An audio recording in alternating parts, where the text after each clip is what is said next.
Subject તો આપ જાણો જ, રાઈટ, કે આજે આપણો લેક્ચર છે કોનો? ઇકોનોમિક્સનો, રાઈટ.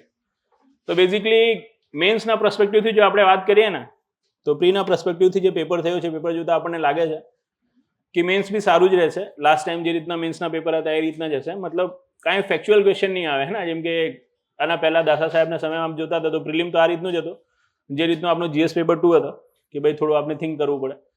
બટ મેન્સમાં થોડા ફેક્ચ્યુઅલ ક્વેશ્ચન ઉપર બી એ જતા રહ્યા હતા પછી, હે ને? અનનેસેસરી ફેક્ટ્સ ને એમાં બધા પૂછવા લાગ્યા જે લોકોને ખબર ના હોય અને લોકો એકદમથી અંજાઈ જાય કે ઓ માય ગોડ આ શું પૂછી લીધું, બરાબર ને? બટ હવે મેન્સના પેપરમાં એવું નહીં થાય. જે રીતનું લોજિકલ ક્વેશ્ચન આવી રહ્યું છે, કોન્સેપ્ચ્યુઅલ ક્વેશ્ચન આવી રહ્યું છે, રાઈટ. લાસ્ટ ટાઈમના મેન્સમાં બી તો બહુ સારો મેન્સના પેપર હતા. આ વર્ષે બી ઓલમોસ્ટ એવું જ થશે, બિકોઝ GS પેપર 2 થી આ ક્લિયર ગાઈડન્સ છે કે ભાઈ એકદમ ગોખણપટ્ટીવાળો એમને શું નહીં જોઈએ? માણસ નહીં જોઈએ, હે ને? થોડો ગોખણપટ્ટીવાળો બી જોઈએ. એના કારણે GS 1 માં થોડું એવું પૂછી લીધું કે કયો કયો આદિવાસી ક્યાં નાચે છે, હે ને? પછી GS 2 માં એમને શું કર્યું કે આપ સાયન્સ ટેક જુઓ કે ઇકોનોમી જુઓ, રાઈટ. ઇવન જ્યોગ્રાફી અને કરંટ અફેર જુઓ તો સારા ક્વેશ્ચન એમને પૂછ્યા છે, તો કોઈ ઇશ્યુ છે નહીં. તો એ રીતથી જ પ્રિપરેશન કરવાની છે આપણે. ઇકોનોમીમાં જો કોઈ મને પૂછે કે મેન્સના રેફરન્સ સોર્સ તરીકે મને શું યુઝ કરવું છે, તો આપણે એક જ વસ્તુ એને કહીએ છીએ. જો બેઝિકલી તમારી એક્ઝામ છે ને બહુ ક્રિટિકલ ટાઈમ ઉપર થશે. ક્રિટિકલ ટાઈમ મતલબ જો રિઝલ્ટ આવી બી જાય તો આઈ થિંક જૂન જુલાઈ તો આવી જ જશે તમારું એક્ઝામ આપતા, રાઈટ. તો મેઇન તો તમારું જે ડોક્યુમેન્ટ બનશે ને એ બનશે બજેટ અને ઇકોનોમિક સર્વે. બેઝિકલી આ ફર્સ્ટ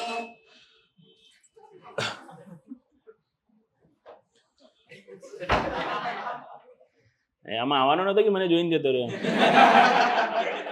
એ બી રાઈટ, વાંધો નહીં. એ બી વિચારવાની વિષય વસ્તુ છે કે નહીં? વિચારીશું ક્યારે બેસીને આપણે, બટ અત્યારે તો એ નથી વિચારી શકતા આપણે. તો બેઝિકલી આપણે ફરીથી રિટ્રેસ કરીએ આપણા ટોપિકને કે જે મેઇન ડોક્યુમેન્ટ આપણા માટે રહેશે ને સૌથી ઇમ્પોર્ટન્ટ ડોક્યુમેન્ટ એ રહેશે બજેટ અને ઇકોનોમિક સર્વે, હે ને? જેમ કે આ 1 ફેબ્રુઆરી બજેટ આવવાનો છે અને આ વર્ષનું બજેટ કેવું બજેટ છે? Interim budget. ઇન્ટ્રીમ બજેટ મતલબ ફૂલ ફ્લેજ બજેટ તો હોય નહીં. હવે એટલા માટે મેં તમને કીધું કે બહુ ક્રિટિકલ ટાઈમ છે, કેમ કે થઈ શકે છે આપણે 2 બજેટ પડી જાય એમ. કેમ કે જો આ એક્ઝામ ડિલે થઈ ગઈ, જૂન જુલાઈમાં ગઈ, તો મેમાં ઇલેક્શન પૂર્ણ થઈ જશે, રાઈટ. અને ઓલમોસ્ટ પછી જૂનમાં ફરીથી ફૂલ ટર્મ બજેટ આવી જશે, રાઈટ. તો એ બજેટ બી ધ્યાને લેવું પડશે અને આ બજેટ બી ધ્યાને લેવું પડશે. અને જો એના પહેલાં થઈ ગઈ તો આ બજેટથી જ કામ થઈ જશે. તો આપણે તમને શું કરી શકીએ છીએ? આપણે તમને આ બજેટ તો ભણાવી શકીએ છીએ જે ફેબ્રુઆરીમાં આવશે, હે ને? કેમ કે ત્યારે તો આપણી ક્લાસ ચાલતી હશે. જૂનમાં જે બજેટ આવશે કે મેના એન્ડમાં જે બજેટ આવશે એ આપણે શું કરવાનું રહેશે? પોતે જોવાનું રહેશે. અને એક વખત તમને અહીંયાથી ઇન્સાઇટ મળી જશે, અચ્છા કે મેન્સના પર્સપેક્ટિવથી બજેટને આ રીતે જોવાનું હોય છે, ઇકોનોમિક સર્વેને આ રીતે જોવાનું હોય છે, રાઈટ. તો પછી આપ શું કરી શકશો? આરામથી જોઈ શકશો. ઇકોનોમિક સર્વે તો નહીં આવશે નવો, એ તો એક વર્ષમાં એક જ વખત આવે છે. ઇન્ટરમ બજેટની જગ્યાએ ફૂલ ટર્મ બજેટ શું આવશે? મેમાં આવશે. તો ઇકોનોમિક સર્વે તો આપણો અહીંયા જ કમ્પ્લીટ થઈ જશે, એનો કોઈ ઇશ્યુ નહીં.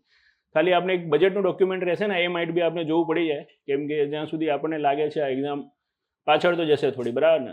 બિકોઝ અત્યારે પ્રોવિઝનલ આન્સર કી પછી ફાઇનલ આન્સર કી આવશે, પછી રિઝલ્ટ આવશે, પછી ફાઇનલ આન્સર કીમાં સુધારાની સાથે નવો રિઝલ્ટ આવશે, રાઈટ. હવે પછી આ લોકો રિઝલ્ટ આપવામાં 3-4 મહિના કાઢે છે, બરાબર ને? અને થોડા સેન્ટેન્સ એવા છે બી GS પેપર 2 માં કે બહુ ડિબેટેડ સેન્ટેન્સ, રાઈટ. એના આન્સર સુધી પહોંચવું એ મુશ્કેલ વસ્તુ છે. તો માઇટ બી થોડા ક્વેશ્ચન કેન્સલ બી થતા જોવા મળે આપણે, તો એમાં કોઈ બેમત નથી, રાઈટ. તો થોડું ડિલે થઈ શકે છે, તો માઇટ બી તમારી એક્ઝામ થોડી ડિલે થાય તો એ બજેટને ખાલી આ પ્રિપેર કરજો અલગથી. બાકી અહીંયા જેટલી વસ્તુ આપણે બતાવીએ છીએ એટલી વસ્તુને ધ્યાન રાખશો ને તો બી આપ ઇકોનોમીના 5 ક્વેશ્ચન છે, 5 ક્વેશ્ચન લખી શકશો. જો પ્રિલિમમાં અને મેન્સમાં બંનેમાં ડિફરન્સ શું છે ખબર છે? કે પ્રિલિમમાં તમને સ્કોર ત્યારે જ થશે જ્યારે તમને શું હોય એનો આન્સર ખબર હોય. મેન્સમાં સ્કોર ક્યારે થશે? જ્યારે તમને કોન્ફિડન્સ, બરાબર ને? કે આ ક્વેશ્ચન છે ને હું લખી શકું છું એમ. આમ લખવાથી ગભરાશો ને, લાઈક અહીંયા બી આપણે ક્વેશ્ચન આપીએ છીએ તો ઘણા બધા છોકરાઓને જોઈએ છે કે આન્સર રાઇટિંગ સ્ટાર્ટ જ નથી કરતા, હે ને? પછી એમને ખાલી ઇગ્નાઇટ કરવાની જરૂર હોય છે. એવું નથી કે એને આવડતું નથી, હે ને? એ લોકો છે ખાલી પહેલો સેન્ટેન્સ બતાવી દો એમ કે શરૂ ક્યાંથી કરવું છે. એક વખત શરૂ થઈ જાય ને તો પછી નીચે તો કશું ના કશું લખી જ દે છે એમ, રાઈટ. તો શરૂઆત કેમ નથી થતી? એટલા માટે નહીં થતી કેમ કે હંમેશા હેઝિટેટેડ કર્યો છે ને, ક્યારેક લખવાનું શરૂ જ નહીં કર્યું અને ટ્રાય કરે છે કે પહેલી જ વખત લખો અને પરફેક્ટ લખો, રાઈટ. તો એ ક્યારેક પોસિબલ જ નથી. Practice max main perfect. આ તો બધા વુમનને બી પરફેક્ટ બનાવે છે, ટેન્શન ના લગાવે, મેનને જ પરફેક્ટ બનાવે, રાઈટ. તો જ્યાં સુધી આપ પ્રેક્ટિસ નહીં કરશો ત્યાં સુધી તમારું આ બીક છે જશે નહીં, અને ત્યાં સુધી આપ શું નહીં નીકળી શકશો, તમારી જે રાઇટિંગ સ્કિલ છે એને બહાર નહીં કાઢી શકશો, રાઈટ. તો મેન્સનું તો એક જ ફંડા છે મેક્સિમમ આપ રાઇટિંગ પ્રેક્ટિસ કરો, મેક્સિમમ આપ ટેસ્ટ સિરીઝ આપો, અને જે બી વાંચી રહ્યા છો એને સમજીને બધા ડાયમેન્શન્સ છે ને એ બધા સમજી, અને એવું નથી તો નીકળી ગયું બોલવાનું, રાઈટ, બધા ડાયમેન્શન થ્રુ એને વાંચો તો આપ ઇઝીલી આપ કરી શકશો, હે ને. બાકી અહીંયા નાના નાના ફેક્ટ્સની આટલી બધી જરૂર નહીં પડશે. બધા ચેપ્ટર જે આપણે પ્રિલિમમાં જોયા હતા બધા ચેપ્ટર આપ જોશો શું છે, મેન્સમાં બી શું છે આપણા સિલેબસનું ભાગ છે. એકાદ પેપર જે આપણે પ્રિલિમમાં નથી જોતા કેમ કે બહુ વધારે ફેક્ચ્યુઅલ હોય છે અને આપણે વિડીયોમાં કવર કરેલો જ હોય, તો એ છે ને એ મેન્સમાં મોટો ટોપિક બનીને આવી જતો હોય છે. જેમ કે એક ચેપ્ટર છે તમને ખબર હોય તો આંતરમાળખાકીય સુવિધા, that is known as infrastructure, right. તો ઇન્ફ્રાસ્ટ્રક્ચર છે ને મેન્સમાં બહુ ઇમ્પોર્ટન્સ ધરાવે છે. ભલે પ્રિલિમમાં પૂછે કે ના પૂછે, મેન્સમાં તો આપણે પૂછશે. ગવર્મેન્ટના અત્યારે ઇન્ફ્રાસ્ટ્રક્ચરના એટલા બધા પ્રોજેક્ટ છે. બજેટમાં બી આપ જોશો કે દર વર્ષે આપણે શું કરી રહ્યા છે, જે કેપેક્સ છે, કેપેક્સ મતલબ કેપિટલ એક્સપેન્ડિચર ને, મૂડી ખર્ચ. અને મૂડી ખર્ચથી આપણે ખબર જ છે શું થાય છે, ઇન્ફ્રાસ્ટ્રક્ચરનું નિર્માણ થાય છે. તો દર વર્ષે આપણે કેપેક્સ બી વધારી રહ્યા છે, હે ને. લાસ્ટ વર્ષના બજેટમાં આપણે કેટલા લાખ કરોડ રૂપિયાનું કેપેક્સ કર્યો હતો? 10 લાખ કરોડ. વેરી ગુડ, 10 લાખ કરોડનું કેપેક્સ કર્યો હતો, રાઈટ. તો આ વર્ષે એને બી વધારવાના જ આટલા બધા ગવર્મેન્ટના પ્રોજેક્ટ ચાલી રહ્યા છે. થઈ શકે છે તમને ગિફ્ટ સિટી ઉપર બી કોઈ ક્વેશ્ચન મળી જાય, હે ને, કે આટલું બધું ગિફ્ટ સિટી ન્યૂઝમાં છે. એવું નહીં પૂછશે કે ગિફ્ટ સિટીમાં દારૂની છૂટ આપશે તો કોણ કોણ જશે, બરાબર ને. બટ થઈ શકે છે કે ગિફ્ટ સિટીને ઇન્ટરનેશનલ ફાઇનાન્શિયલ હબ તરીકે વિકસિત કરવામાં આવે તો ભારતની અર્થવ્યવસ્થાને કેવી રીતે ફાયદો પહોંચે, રાઈટ. એ બી આપણે આંતરમાળખાકીય સુવિધામાં જ ગણી શકીએ છીએ. સાથે સાથે ગવર્મેન્ટના એટલા ઇન્ફ્રાસ્ટ્રક્ચરના પ્રોજેક્ટ છે, નેશનલ ઇન્ફ્રાસ્ટ્રક્ચર પાઇપલાઇન છે, રાઈટ. એના ઉપર બી આપણે ક્વેશ્ચન પૂછી શકીએ છીએ, રાઈટ. હમણાં જે અટલ સેતુનું નિર્માણ થયું છે, આટલો મોટો આપણું શું છે જે સી બ્રિજ છે આપણે બનાવ્યો છે, રાઈટ. તો ઇન્ડિયા કન્સ્ટ્રક્શનમાં ઘણું બધું કામ કરી રહ્યું છે. તો ઇન્ફ્રાસ્ટ્રક્ચર એવું એક ટોપિક મને દેખાયું કે જે થોડું લાઇમલાઇટમાં છે, ત્યાંથી આપણે એકાદ ક્વેશ્ચન નીકાળી શકશે, હે ને. મીન્સના ચેપ્ટર્સની વાત કરું છું. આજે ફર્સ્ટ ડે છે તો આપણે થોડું આઈડિયા હોવું જોઈએ કે આપણે કયા કયા ચેપ્ટર્સ ઉપર વધારે ફોકસ કરવું છે. તો એક ચેપ્ટર તો આપણે ધ્યાન રાખવું જોઈએ ઇન્ફ્રાસ્ટ્રક્ચર, રાઈટ. કે ઇન્ફ્રાસ્ટ્રક્ચરથી એકાદ ટોપિક એ લોકો પૂછતા હોય છે, રાઈટ.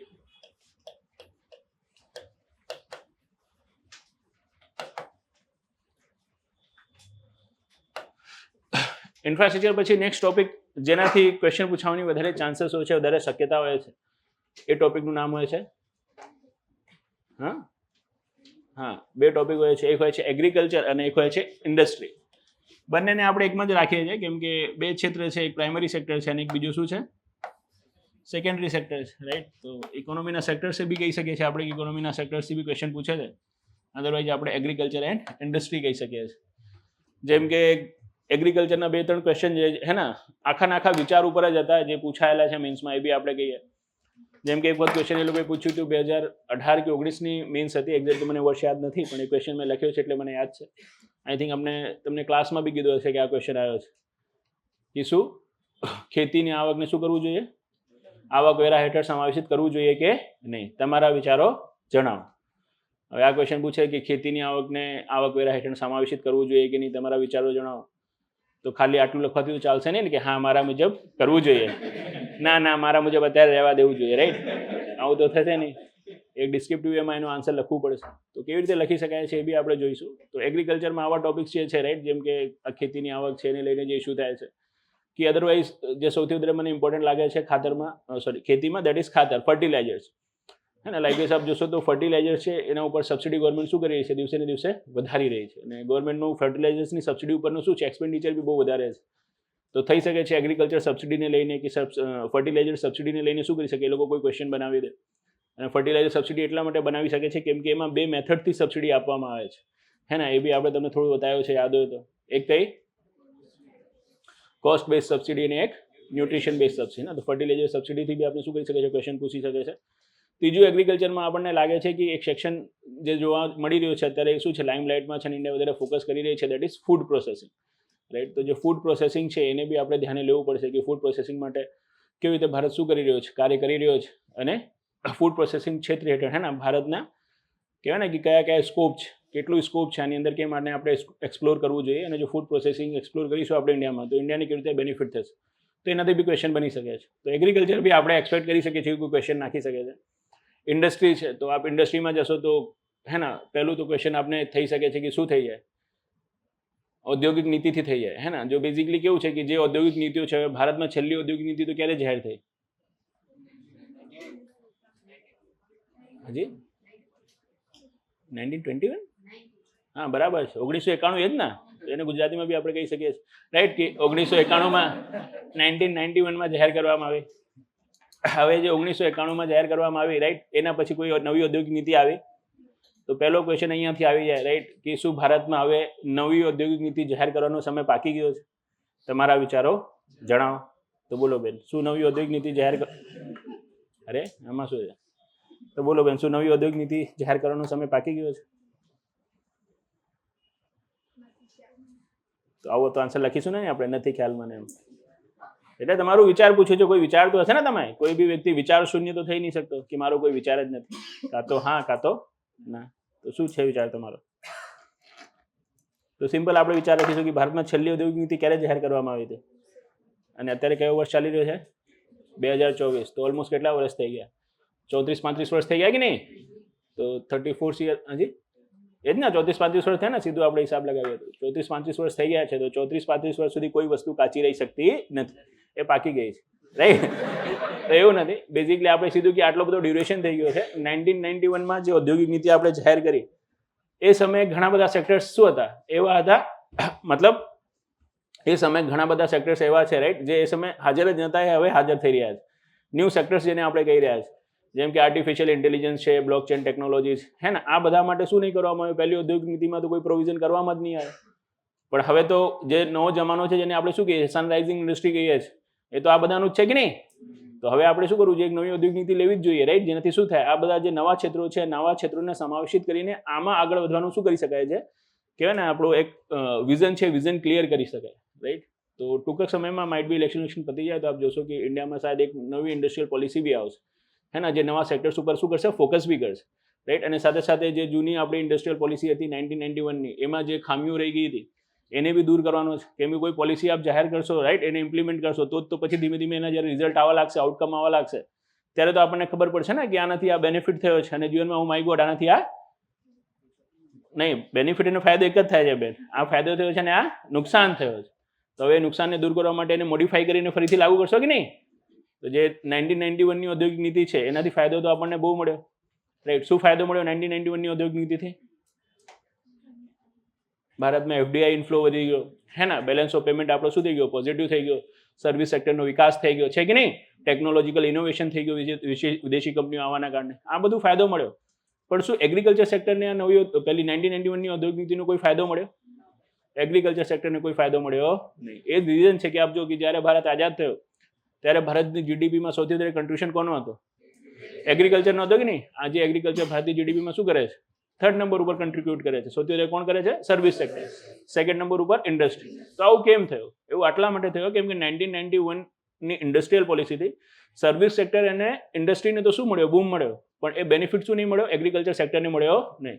તો બટ ઓબ્વિયસ છે હવે નવી ઇન્ડસ્ટ્રીયલ પોલિસી જો આપણે જાહેર કરીશું તો આજે એગ્રીકલ્ચર સેક્ટર છે જે વિકાસની ગતિમાં પાછળ રહી ગયો છે, એના માટે બી શું કરી શકીશું? આપણે કોઈ નવો પ્રોવિઝન કરી શકીશું હે ને, કે ભાઈ એગ્રીકલ્ચરમાં જે આપણે શું કરીએ છીએ, ટ્રેડિશનલ મેથડથી ખેતી કરીએ છીએ એને દૂર કરીને સાયન્ટિફિક મેથડથી ખેતી કરવા માટે રાઈટ કોઈ પ્રોવિઝન કરી શકીએ રાઈટ. અને સાથે સાથે ટેકનોલોજીકલ મેથડ શું કરી શકીએ, એમાં ઇનપુટ તરીકે એડ કરી શકીએ. તો that is are the things.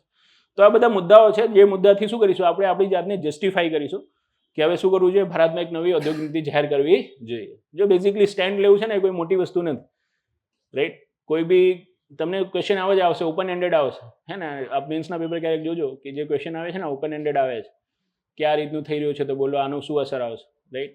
તો અસરમાં તમે સકારાત્મક બી લખાવી શકો છો, નકારાત્મક બી લખાવી શકો છો. પછી એવું નહીં કે 5 સકારાત્મક 5 નકારાત્મક એકદમ બેલેન્સ કરી દીધું હે ને, એવું બી બેલેન્સ અપ્રોચ ના હોય. એક સ્ટેન્ડ તો તમારું હોવું જોઈએ કે લાઈક હું કહું કે નવી ઔદ્યોગિક નીતિ જાહેર કરવી જોઈએ કે નહીં, તો પછી આપ કહો છો હા રાઈટ જાહેર કરવી જોઈએ, તો પછી એના નીચે શું હોવું જોઈએ? એના સપોર્ટિવ ફેક્ટ્સ હોવા જોઈએ કે ભાઈ આના કારણે જાહેર કરવી જોઈએ.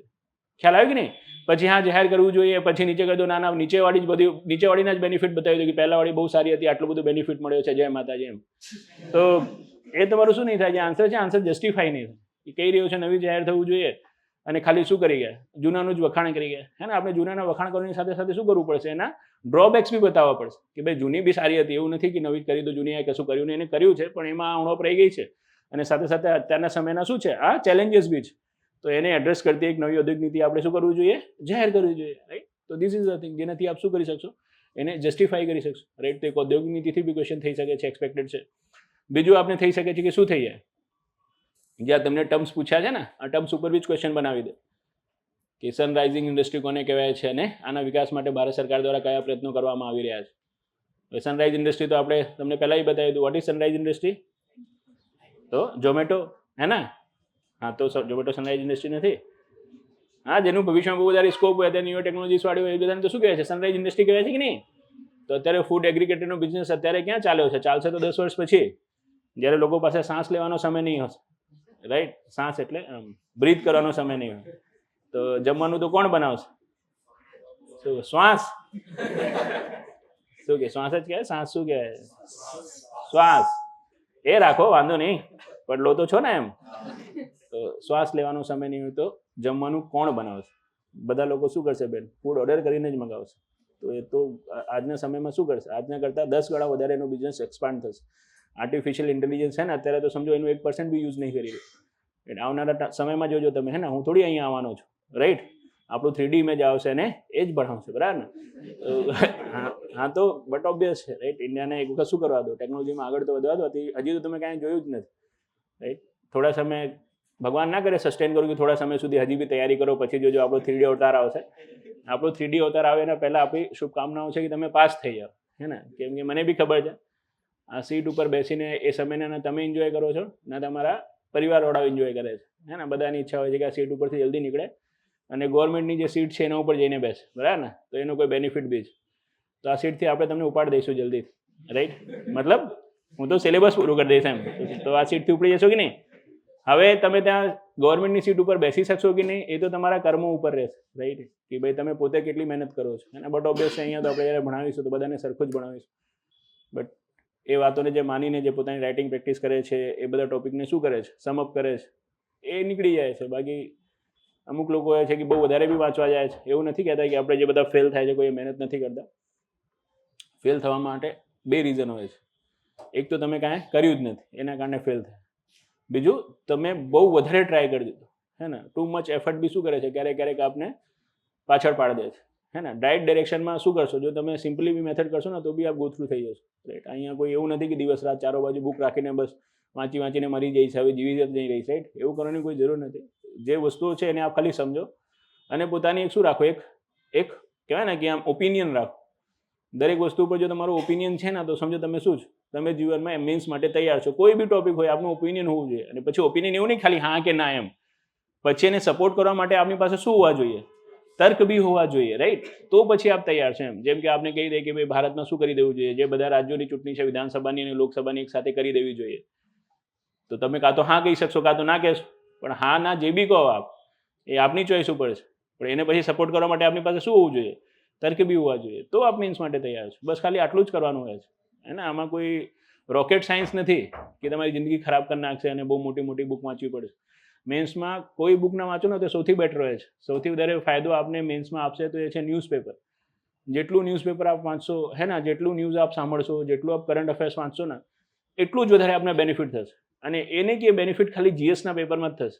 એ બેનિફિટ આપણે લેંગ્વેજના પેપરમાં બી દેખાશે. ઇંગ્લિશના પેપરમાં, ગુજરાતીના પેપરમાં, એસેના પેપરમાં, હે ને? આમ જોશો તો હંમેશા એકાદ એસે તો આપણે શું હશે? જે કરંટ બેઝ હશે ને એ લખવાનું પડી જ જશે. 3 એસેમાંથી એક તો એસે આપ એવું લખશો જે કરંટના ટોપિક ઉપર આધારિત હશે, હે ને? કોઈ શું આવેલો હશે? ન્યૂઝ આર્ટિકલમાં આવેલો હશે, રાઈટ?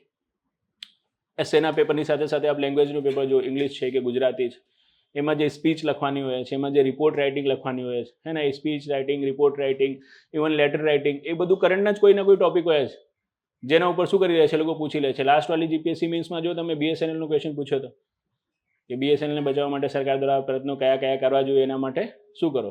લેટર લખો, રાઈટ? તો બટ ઓબ્વિયસ છે બીએસએનએલ છે, રાઈટ? ડૂબતી કંપનીને બચાવવા માટે સરકારે જે પ્રોજેક્ટ હાથ ધર્યા હતા એ કરંટ અફેર્સમાં ચાલતા હતા. એ કોઈએ વાંચ્યું હોય તો શું કરી શકશે? થોડું ઓથેન્ટિક લખી શકશે. અને થોડું ઓથેન્ટિક લખશે તો થોડું સારું માર્ક્સ મળશે. અદરવાઇઝ આપણે કોઈ બી કંપની ડૂબી રહી છે તેને બચાવવા માટે સરકારને કયા પ્રયત્નો કરવા જોઈએ, ઇકોનોમી આટલું બધું ભણીએ છીએ તો આપણે બનાવી જ શકીએ, હે ને? કે બેલ આઉટ પેકેજ જાહેર કરવું જોઈએ, ઓએફએસ લાવી દેવું જોઈએ, સાથે સાથે શું કરવું જોઈએ? નાણાકીય સહાય કરવી જોઈએ, આમ તેમ ફલાનું ઢીમકું બધું બતાવી દઈએ. બટ જે કર્યું હોય એ બતાવો તો વધારે બેટર છે ને? તો એ આપને શું કર્યું છે આપને ક્યાંથી ખબર હશે? જો આપ ન્યૂઝપેપર વાંચો છો તો ન્યૂઝપેપર જો આપ વાંચો છો તો આપની શું થશે? જે લેંગ્વેજ છે લેંગ્વેજ બી શું થશે? ઇમ્પ્રૂવ થશે, રાઈટ? તો ટ્રાય કરજો કે થોડું શિફ્ટ કરવાનો સમય છે.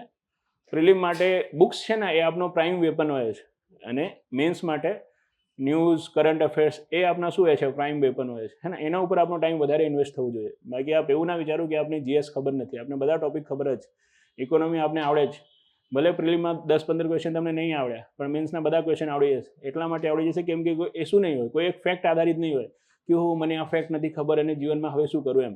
જેમ કે તમે જો, આપણે તમને સંસ્થા તો 3 જ બતાવી, નાફેડ, અપેટા અને ટ્રાઇફેડ. કૃષિ ક્ષેત્રમાં આ 3 જ બતાવી ને આપણે, બીજી તો બતાવી નહીં. હવે આ 3માંથી 2ના ક્વેશ્ચન આવ્યા બી, નાફેડનો બી આવ્યો, અપેટાનો બી આવ્યો, પણ તકલીફ શું થઈ કે એમાં 3 સેન્ટેન્સ નાખ્યું એને. તો પહેલા 2 તો આપણે કીધેલા હોય, ત્રીજામાં તમે કન્ફ્યુઝ થાવ કે ઓ માય ગોડ, આ કઠોળ માટે મધ્યસ્થી સંસ્થા તરીકે કામ કરે છે કે નહીં કરતી ખરીદ માટે, જે નાફેડમાં આપ્યું તેમને 3rd સેન્ટેન્સ એમ. હવે એમાં કેવું હોય કે આપણે લોજિક હોય થોડું એમ, કે જો 2 સેન્ટેન્સ સાચો છે ને તો હવે ત્રીજો થોડી ખોટો લખશે, એ બી સાચો જ લખશે, બરાબર. આ તો બધો સાચો લઈ લો. અધરવાઇઝ જો કોઈ લિંક કરી શકતો હોય ટોપિકને, તો જ્યારે આપણે કૃષિ ક્ષેત્ર ચલાવ્યા હતા ત્યારે આપણે પીએમ આશા યોજના બી તમને બતાવીએ, અને એ પીએમ આશા યોજનામાં આપણે તમને પ્રાઇસ સપોર્ટ સિસ્ટમ મળી, જે મેથડ છે એ બી બતાવીએ. અને એ બી કીધું હતું કે પ્રાઇસ સપોર્ટ સિસ્ટમ હેઠળ શું કરે છે, નાફેડ અને એફસીઆઈ ખરીદ કરે છે, રાઈટ. તો ત્યાંથી આપ નીકાળી શકતા હતા કે ના ભાઈ આ શું છે, ટેકાના ભાવની ખરીદ પ્રક્રિયા સાથે શું છે, સંકળાયેલી. તો આપ આન્સર સુધી પહોંચી શકતા હતા. પણ એ હું બી સમજી શકું છું કે એક્ઝામ હોય છે, આટલું મોટું પ્રેશર હોય છે, પછી 70 પેજનું ખાલી પેપર હોય છે, 70 પેજના પેપરને સમજી બી લેવાનો હોય છે અને આન્સર બી કરી દેવાનો છે ને. સમય 3 કલાક છે, તો આપ પેનિક ફીલ કરશો તો આટલું બધું લિંક નહીં કરી શકો, તો થોડી ઘણી મિસ્ટેક થાય, અને એ બધાથી થાય છે, એમાં કોઈ ટેન્શન નથી લેવાનું, હે ને. હ્યુમન એરર છે, બધાથી થાય છે, અને બધાથી થાય છે એના જ કારણે કટ ઓફ શું આવે છે, નીચે આવે છે. નહીં તો 400માંથી 400 ના આવી જાય, બરાબર ને. તો બેટર છે થોડા ક્વેશ્ચન શું થઈ જાય, ખોટા થઈ જાય, તો આપણે શું રહીશું, કટ ઓફની રેન્જમાં રહીશું ને તો થોડું ઠીક રહે છે કે ના હજી બી મને મહેનત કરવાની જરૂર છે.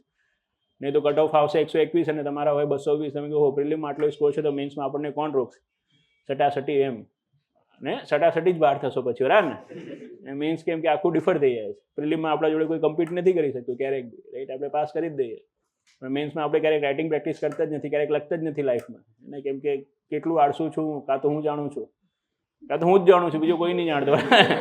મેં ક્યારેક ગૂગલમાં પીપીટી બી મારી જોઈએ છે ને, તેમાં જોયું છે ખાલી ઇમેજ જ હશે, એમાં એક લેટરનું બી લખાણ નથી હોતું, રાઈટ. કેમ કે આપણને લખવું ગમતું જ નથી જીવનમાં. અને જ્યાં સુધી તમારું આ બાઉન્ડેશન, તમે બાઉન્ડ્રી ક્રિએટ કરી દેશો ને, તમારું લિમિટ ક્રિએટ કરશો કે હું લખીશ નહીં, આપ નહીં પાસ થાવ, આપ કેટલું બી વાંચી લો. કેમ કે વર્ડ લિમિટમાં એક સારો આન્સર લખવો છે ને, એ ખાલી વાંચીને નહીં આવે, ખાલી સમજીને નહીં આવે, એ આપણે લખીને જ આવશે, રાઈટ. તો આપણે લખવાનો તો ટ્રાય કરવાનો જ, રાઈટ. તો એ આપ ખાસ યાદ રાખજો. અને જે ટોપિક્સ હું દરેક ટોપિકમાં કહું છું તમને, એ બી ખાસ યાદ રાખજો, હે ને. ખાલી આપણે ટોપિક્સ ઉપર પ્રિપરેશન કરીને બી જશો ને તો બી આપ જોશો કે બધા ક્વેશ્ચન ઓલમોસ્ટ આપ કરી લેશો, રાઈટ. તો ઇન્ડસ્ટ્રી છે, તો ઇન્ડસ્ટ્રીમાં મેં તમને કીધું કે એક ઔદ્યોગિક નીતિનો ક્વેશ્ચન થઈ શકે છે, રાઈટ. એનાથી આગળ આપ જાઓ તો એમ તો મહારથ, નવરથ, મિનિરથ અત્યારે બહુ ચર્ચામાં છે, આપને ખબર હોય તો, હે ને. રોજે રોજ શું કરી રહ્યા છે મોદી સાહેબ, કોઈના કોઈને, મતલબ મોદી સાહેબ તો નહીં આપતા, મહારથ, નવરથ, મિનિરથનો દરજ્જો કોણ આપે છે બેન?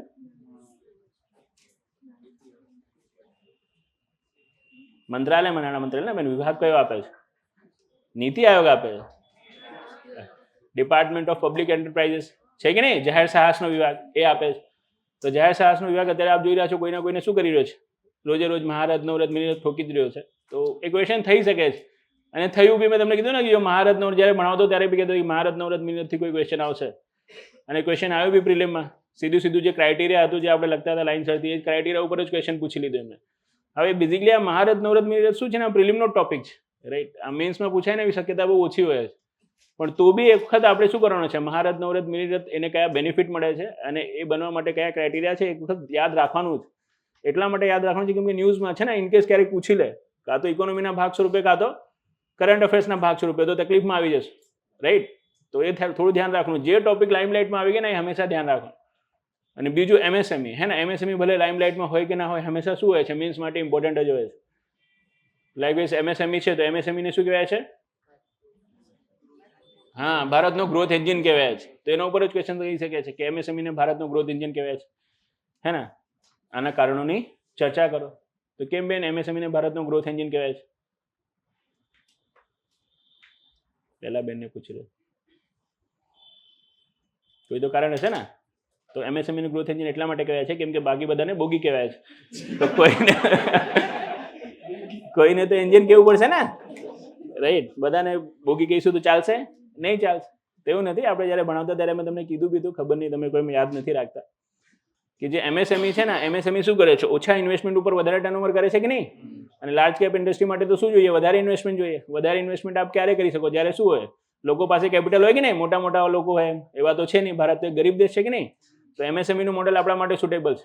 ગરીબ રાખો અત્યારે તમે અમીર ના કરો, રાઈટ. તો બેઝિકલી છે ને, જ્યારે ભારત આઝાદ થયો, તો ભારત જ્યારે આઝાદ થયું તો પ્રોબ્લેમ શું કરી, ઇન્ડિયા પહેલા લાર્જ કેપ ઇન્ડસ્ટ્રી ઉપર જ ગયો. આપ જો બીજી ઔદ્યોગિક નીતિ જે આપણે બીજી પંચવર્ષીય યોજના જે આપણે ઉદ્યોગ ક્ષેત્રને સમર્પિત કરી હતી, તો એ બીજી પંચવર્ષીય યોજનામાં કર્યું શું આપણે, રાઉરકેલા, ભિલાઈ અને દુર્ગાપુર ત્યાં બધા સ્ટીલ પ્લાન્ટ લગાવ્યા કે નહીં મોટા મોટા. પછી આપણને ખબર આવી કે ઓ માય ગોડ, આમાં ખર્ચ બહુ વધારે થાય છે અને લોકોને રોજગાર શું મળે છે, બહુ ઓછું મળે છે. કેમ કે લાર્જ કેપ ઇન્ડસ્ટ્રી આપણે ખબર છે ખાસ કરીને ઓટોમેશન ઉપર જ ચાલે છે. અને રોબોટિક્સ આર્મ છે, એના લેંગ્વેજ કોઈ કાર છે તો કાર કેવી રીતે બસ બધું એસેમ્બલ જ કરે છે ને, રોબોટિક્સ આર્મ આવીને ધડ એમ વધારે મજૂરીની જરૂર નથી હોતી. MSME જે નાની નાની ઇન્ડસ્ટ્રી હોય છે, જે ફોર્જિંગ ઇન્ડસ્ટ્રી હોય છે, આ બધી એન્સિલરી ઇન્ડસ્ટ્રી હોય છે, આ બધી રાઈટ, એમાં શું હોય છે, મેન્યુઅલ વર્ક વધારે હોય છે અને ઓછા ઇન્વેસ્ટમેન્ટ ઉપર શું કરે છે, વધારે ઉત્પાદન કરે છે, સાથે સાથે વધારે લોકોને રોજગાર આપે છે. અને ભારત જેવો દેશ જ્યાં 140 કરોડ લોકો રહે છે, એને રોજગાર આપવું તો શું છે, પહેલું લક્ષ્ય છે કે નહીં આપણે. તો ભારતમાં ઉદ્યોગ ક્ષેત્ર હેઠળ હે ને, જો સૌથી વધારે રોજગાર પ્રદાન કરતો કોઈ ક્ષેત્ર હોય ને તો MSME ક્ષેત્ર જ છે. ભારતમાં ઉદ્યોગ ક્ષેત્રમાં જેટલા બી લોકો જોડાયેલા છે, બટ ઓબ્વિયસ સૌથી વધારે રોજગાર પણ પ્રોવાઈડ કરે છે કૃષિ ક્ષેત્ર. પણ કૃષિ ક્ષેત્ર તો ઉદ્યોગમાં આવતું નથી ને, એ તો પ્રાઇમરી સેક્ટરમાં છે. ઉદ્યોગ ક્ષેત્રની સાથે જે લોકો જોડાયેલા છે એ લોકોમાં સૌથી વધારે લોકો શેના જોડે જોડાયેલા છે, MSME જોડે. તો ભારતમાં સૌથી વધારે ઉદ્યોગ ક્ષેત્રમાં રોજગાર આપતું શું છે, ક્ષેત્ર છે MSME ક્ષેત્ર. MSME જે વસ્તુ બનાવે છે ને, શું બનાવે છે MSME બેન? મોટી મોટી મશીન તો બનાવશે નહીં ને, મોટી મોટી મશીન તો કોણ બનાવશે, ભેલ બનાવશે, આવી મોટી મોટી કંપની બનાવશે. આ તો નાની નાની સ્વિચ, નાના જીવનમાં સ્ક્રૂ, રાઈટ, નાના શું કરે છે જીવનમાં, બ્રેક પેડ્સ, આવું બધું બનાવે છે, જેને એસેમ્બલ કરીને શું કરવામાં આવે છે, મોટી મશીન બનાવવામાં આવે છે. લાગે સમજો મોટો એક ટ્રાન્સમીટર બની રહ્યો છે કે ટ્રાન્સફોર્મર બની રહ્યો છે, તેના માટે જે ચિપ્સ જોઈએ, જે સ્વિચ જોઈએ, એ બધું આ બનાવશે. IC જોઈએ, જે ઇન્ટિગ્રેટેડ સર્કિટ જોઈએ, નાની નાની, એ બધું બનાવે છે.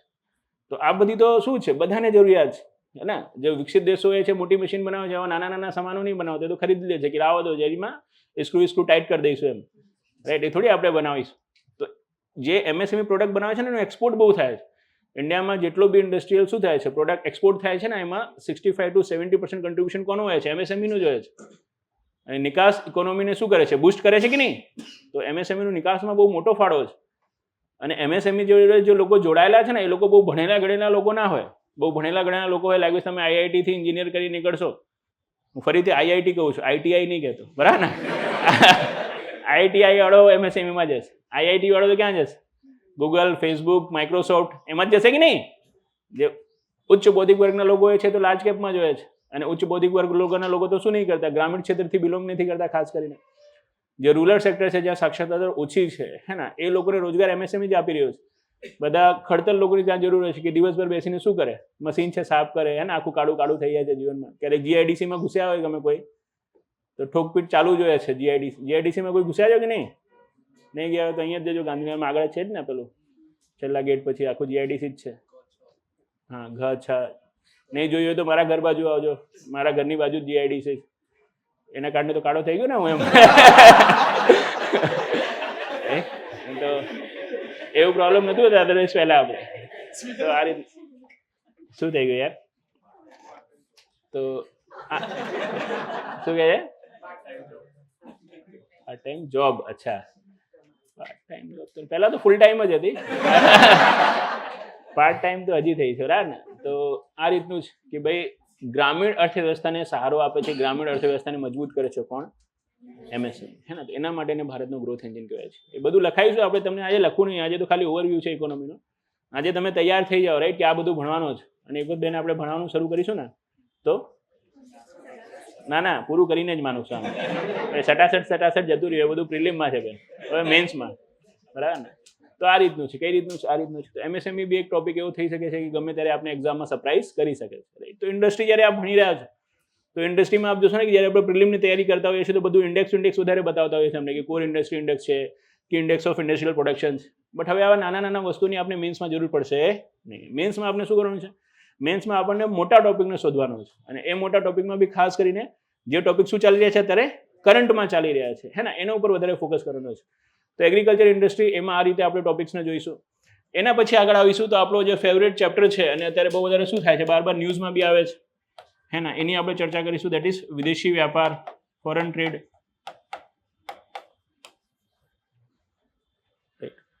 બેઝિકલી જોશો તો વિદેશી વ્યાપારથી પ્રિલિમમાં બી 2 ક્વેશ્ચન પૂછ્યા તમને, એક તો પહેલો પૂછ્યો કે પેલો તેલ વેલનો ભારત કયો આયાતક છે ને રશિયાથી એક ચોથાઈ મંગાય છે કે નહીં, એ તો કરંટમાં કોઈ વાંચ્યું હોય તો કર્યું હોય, નહીં તો આપણે એવું નથી કરતા કે આપણે બતાવ્યો તો એમ, એ તો આપના રીડિંગ ઉપર છે.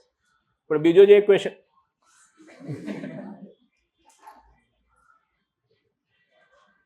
નવરાત્રીનો સોંગ છે ને તો બીજો ક્વેશ્ચન છે, અવાજ આવશે મારી ટેન્શન હતો. તો બીજો જે ક્વેશ્ચન હતો તમે પ્રિલિમનો યાદ હોય તો નીચેમાંથી કયા કયા નોન ટેરિફ મેજર્સ યાદ છે કે નહીં? તો આપણે જ્યારે વિદેશી વેપારની સંધિઓ બતાવતા હતા તમને કે ફોરેન ટ્રેડ એગ્રીમેન્ટ્સ, તો પીટીએ, એફટીએ, સિકા, સેપા, એમાં આપણે કીધું કે એફટીએ સુધી તો ખાલી શું થાય છે, જે ટેરિફ બેરિયર છે એ દૂર થાય છે. એના આગળ આપ જાઓ તો નોન ટેરિફ બેરિયર બી દૂર થવા લાગે છે. પછી નોન ટેરિફ બેરિયરમાં શું શું આવે એ બી આપણે બતાવ્યો હતો, મતલબ કયા કયા વસ્તુ આવે એમ, રાઈટ? તો દેટ ઇઝ ધ થિંગ. તો એ બી એક ક્વેશ્ચન હતો જે આપણે કહી શકીએ છીએ કે આપણે કીધું તો એમાંથી આવ્યો છે. પણ આ બધા હવે tariff barrier, non tariff barrier, આ રીતે આપણે શું નથી કરવાનું, આ માટે મેન્સમાં કરવાનો નથી. મેન્સમાં વિદેશી વેપારની કેવી રીતે કરવાનો છે? તો જો એક તો છે ને તમને સીધું સીધું ઓવરવ્યૂ પૂછી શકે છે. લાઇકવાઇઝ વિદેશી વેપાર, કોઈ બી દેશના વિદેશી વેપારની જાણકારી લેવી હોય આપને, તો એનું શું જાણવું પડે છે? હાજી? નહીં, ફોરેન ટ્રેડ પોલિસી નહીં. કોઈ બી દેશના વિદેશી વેપારની જાણકારી લેવી હોય, એનું આકાર જાણવું હોય ને, તો ખાલી એનો બેલેન્સ ઓફ પેમેન્ટ જાણવું પડે, હે ને? લેણ દેણની તુલા આપ જાણો તો આપને ખબર પડી જશે કે ઓ માય ગોડ, વિદેશી વેપારમાં મને નફો થઈ રહ્યો છે કે જીવનમાં ખોટ થઈ રહી છે. તો balance of payment, balance of trade નહીં. બેલેન્સ ઓફ ટ્રેડ તો ખાલી શું બતાવશે? આયાત નિકાસ જ બતાવશે. યાદ કરો, તમને આપણે શરૂઆત જ અહીંયાથી કરીએ છીએ કે બેલેન્સ ઓફ પેમેન્ટ અને બેલેન્સ ઓફ ટ્રેડમાં શું તફાવત છે. હવે છે ને, તમે જે પહેલા ચલાવ્યું છે ને થોડું ધ્યાન રાખો ભાઈઓ, બરાબર ને? કેમ કે તમે એવું ના વિચારતા કે પછી હવે વિદેશી વેપાર તો ત્યાં ડિફરન્સથી જ ચાલુ કરશે, બેલેન્સ ઓફ ટ્રેડ અને બેલેન્સ ઓફ પેમેન્ટ. જે તમને આવડે છે તો તમને આવડે જ છે. હવે જે નથી આવડતું એ આપણને બતાવવાનું છે, રાઈટ? તો જેટલું થઈ ગયું છે એ તો રાખો જ, અને એ તો મેઇન છે કે ગમે ત્યાં આપણે શું કરવાનું હશે, કશું નાખવાનું હશે ને, ત્યાંથી લોજિક નીકળતા હશે, ટોપિક નીકળતા હશે, નાખી દો, આ બી નાખી દો, આ બી નાખી દો, અરે પહેલો તો નાખી જ દઉં, આ રીતે. તો એ તો મસ્ત રિવાઇઝ કરજો તમે, અને બાકી જેટલું અહીંયા નવું બતાવીએ છીએ આપણે એને એના જોડે જોડી દેજો, તો પછી તમે તૈયાર જ છો જીવનમાં, રાઈટ? તો બેલેન્સ ઓફ ટ્રેડ અને બેલેન્સ ઓફ પેમેન્ટ એના ડિફરન્સ ઉપર તો આપણે નથી આવતા, એ આપણે કીધું જ. પણ બેલેન્સ ઓફ પેમેન્ટનું આપણે કહીએ, તમને ખબર છે જ્યારે આપણે બેલેન્સ ઓફ પેમેન્ટ બતાવ્યો બેન, તો આપણે શું બતાવ્યું? એનો બેલેન્સ ઓફ પેમેન્ટ પોઝિટિવ છે કે નેગેટિવ છે? મતલબ સરપ્લસ છે કે ડેફિસિટ છે? ડેફિસિટ છે ને. કયા ઇકોનોમિક સર્વેમાં? કયા ઇકોનોમિક સર્વેમાં ડેફિસિટ બતાવ્યો હતો આપણે? છેલ્લો ઇકોનોમિક સર્વે જોયો હતો, અને છેલ્લો ઇકોનોમિક સર્વે કયો હશે? 22-23 ના યાર, 23-24 બજેટ આવતો તો ઇકોનોમિક સર્વે કયો હશે? 22-23 નો. તો 22-23 ના ઇકોનોમિક સર્વેમાં બજેટમાં બેલેન્સ ઓફ પેમેન્ટની જાણકારી નહીં આપવામાં આવતી.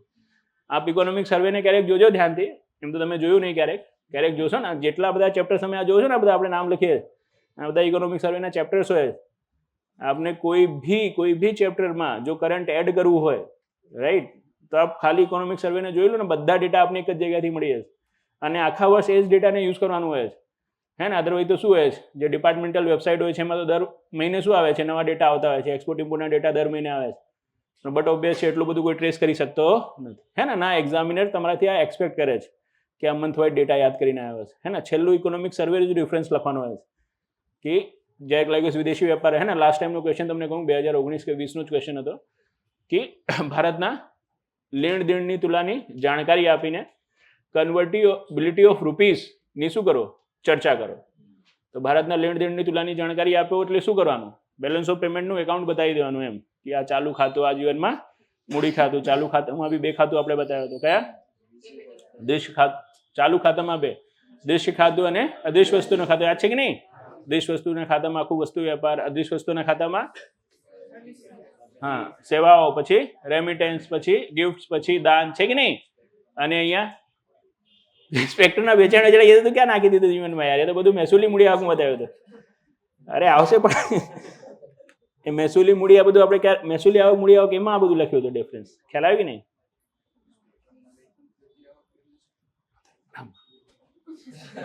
રાઈટ. બીજું છે મૂડી ખાતું. મૂડી ખાતુંમાં આપણે તમને એફડીઆઈ, એફઆઈઆઈ, હે ને, લોન છે, એફસીએનઆર છે, આ બધું બતાવ્યું. તો એમાં આપણે શું જોયું હતું કે જે ચાલુ ખાતો છે એમાં જે દેશ વસ્તુનો ખાતો છે એમાં ભારત શું છે? ડેફિસિટ છે. અદેશ વસ્તુના ખાતામાં સરપ્લસ, અને કરંટ એકાઉન્ટમાં ડેફિસિટ, કેપિટલ એકાઉન્ટમાં સરપ્લસ, અને બેલેન્સ ઓફ પેમેન્ટ આપણો કેવો છે? ડેફિસિટ. આ થઈ આની સ્થિતિ. હવે જો આ તમને કહું ને કે આ જે બેલેન્સ ઓફ પેમેન્ટ જે નેગેટિવ થયો છે ને બેન, આ ઇકોનોમિક સર્વે 2022-23 નેગેટિવ થયો છે. 21-22 સુધી આ શું હતો? પોઝિટિવ હતો. તો આના ઉપર ક્વેશ્ચન બનાવવાના ચાન્સીસ છે કે હાલમાં ભારતની લેણદેણની તુલા નકારાત્મક થવાના કયા કારણો છે એની ચર્ચા કરો. કેમ ડેફિસિટ આવી ગયું છે, રાઈટ? તો કેમ ડેફિસિટ આવ્યો છે ને આખો ઇકોનોમિક સર્વેમાં બતાવ્યો એમને કે આ કારણસર શું થઈ રહ્યું છે? ડેફિસિટ થઈ રહ્યો છે, જેને અમે શું કરી લઈશું?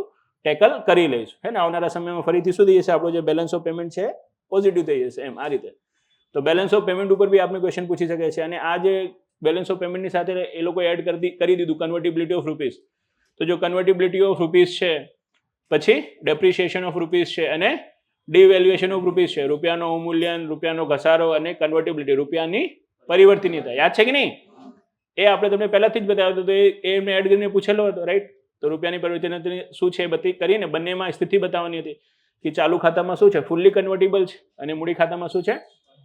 પાર્શિયલ કન્વર્ટેબલ છે.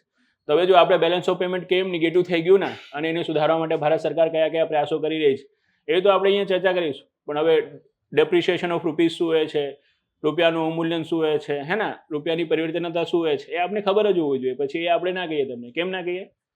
કેમ કે પહેલા કીધેલું જ છે ને, નાનો ફેક્ટ છે અને નાના ફેક્ટ તો આપણે શું હોવું જોઈએ? ખબર જ હોવું જોઈએ. તો વિદેશી વ્યાપારમાં આ રીતે ક્વેશ્ચન થઈ શકે છે. બીજું એક ફેમસ ક્વેશ્ચન વિદેશી વ્યાપારમાં ગમે ત્યારે બનાવી શકે છે કે ભારત સરકાર વિદેશી વેપારને વધારવા માટે કયા કયા પ્રયાસો કરી રહી છે. ઓપન એન્ડેડ ક્વેશ્ચન છે. હવે તમારા ઉપર છે કે તમે કેટલું કરંટ વાંચ્યા છો અને કેટલા એફર્ટ્સ એમાં નાખી શકો છો. લાગ્યું તમને પૂછું કે ભારત સરકાર અત્યારે વિદેશી વેપાર વધારવા માટે પ્રયાસો કરી રહી છે કે નહીં? અને ભારત સરકાર શું દરેક દેશની ઈચ્છા હોય છે હંમેશા શું થાય? એનો વિદેશી વેપારનો આકાર વધે. તેના માટે તમને એફર્ટ તો આપવું પડે કે નહીં? તો ભારત સરકાર દ્વારા વિદેશી વેપારને વધારવા માટે લાઇકવાઇઝ તમને આ બી પૂછી લે કે ભારતના લેણદેણની તુલાની સ્થિતિની જાણકારી આપીને ભારત સરકાર દ્વારા વિદેશી વેપાર વધારવા માટે કરવામાં આવેલા પ્રયત્નોની શું કરો? ચર્ચા કરો. તો પહેલો તો તમે લખી દેશો, ચાર્ટ બનાવી દેશો, પોઝિટિવ નેગેટિવ બતાવી દેશો. એમાં તો કોઈ શું છે નહીં, ગોખેલો જ છે, તમે ધડાધડ કરી દેશો. પણ જે બીજો એન્ડ આવશે એમાં હવે એફર્ટમાં છે ને, એફર્ટ બધા લખીને આવશે, પણ એ એફર્ટમાં સારો એફર્ટ્સ કોને લખ્યું છે કોને કહેવાશે? જેને કરંટના 2-3 નાખી દીધા હશે. બાકી વિદેશી વેપારને વધારવા માટે આપણે વિદેશી વેપાર નીતિ જાહેર કરીએ છીએ, કંઈ ખબર જ છે.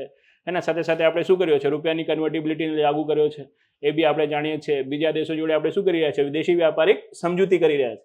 હવે આ તો લખી દઈશું આપણે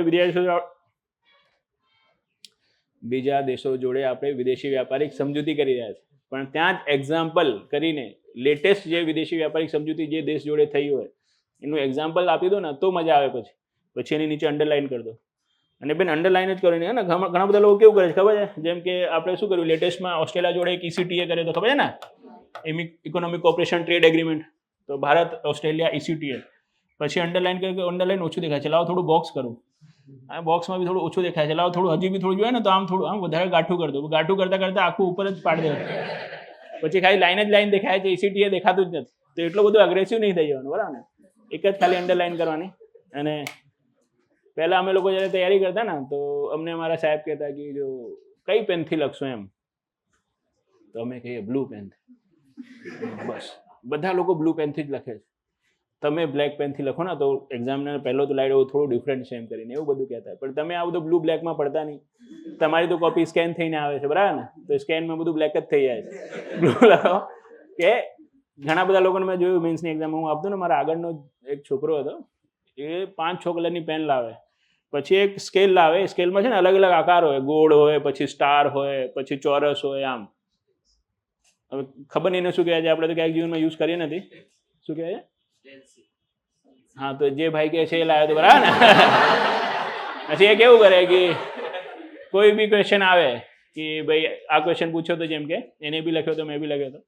કેમ કે આપણે જો આગળ બેસવો દેખાય તો ખરી ને તમને કે હા લખી રહ્યો છે એમ. કોપી નહોતો કરતો પણ આમ દેખાતો.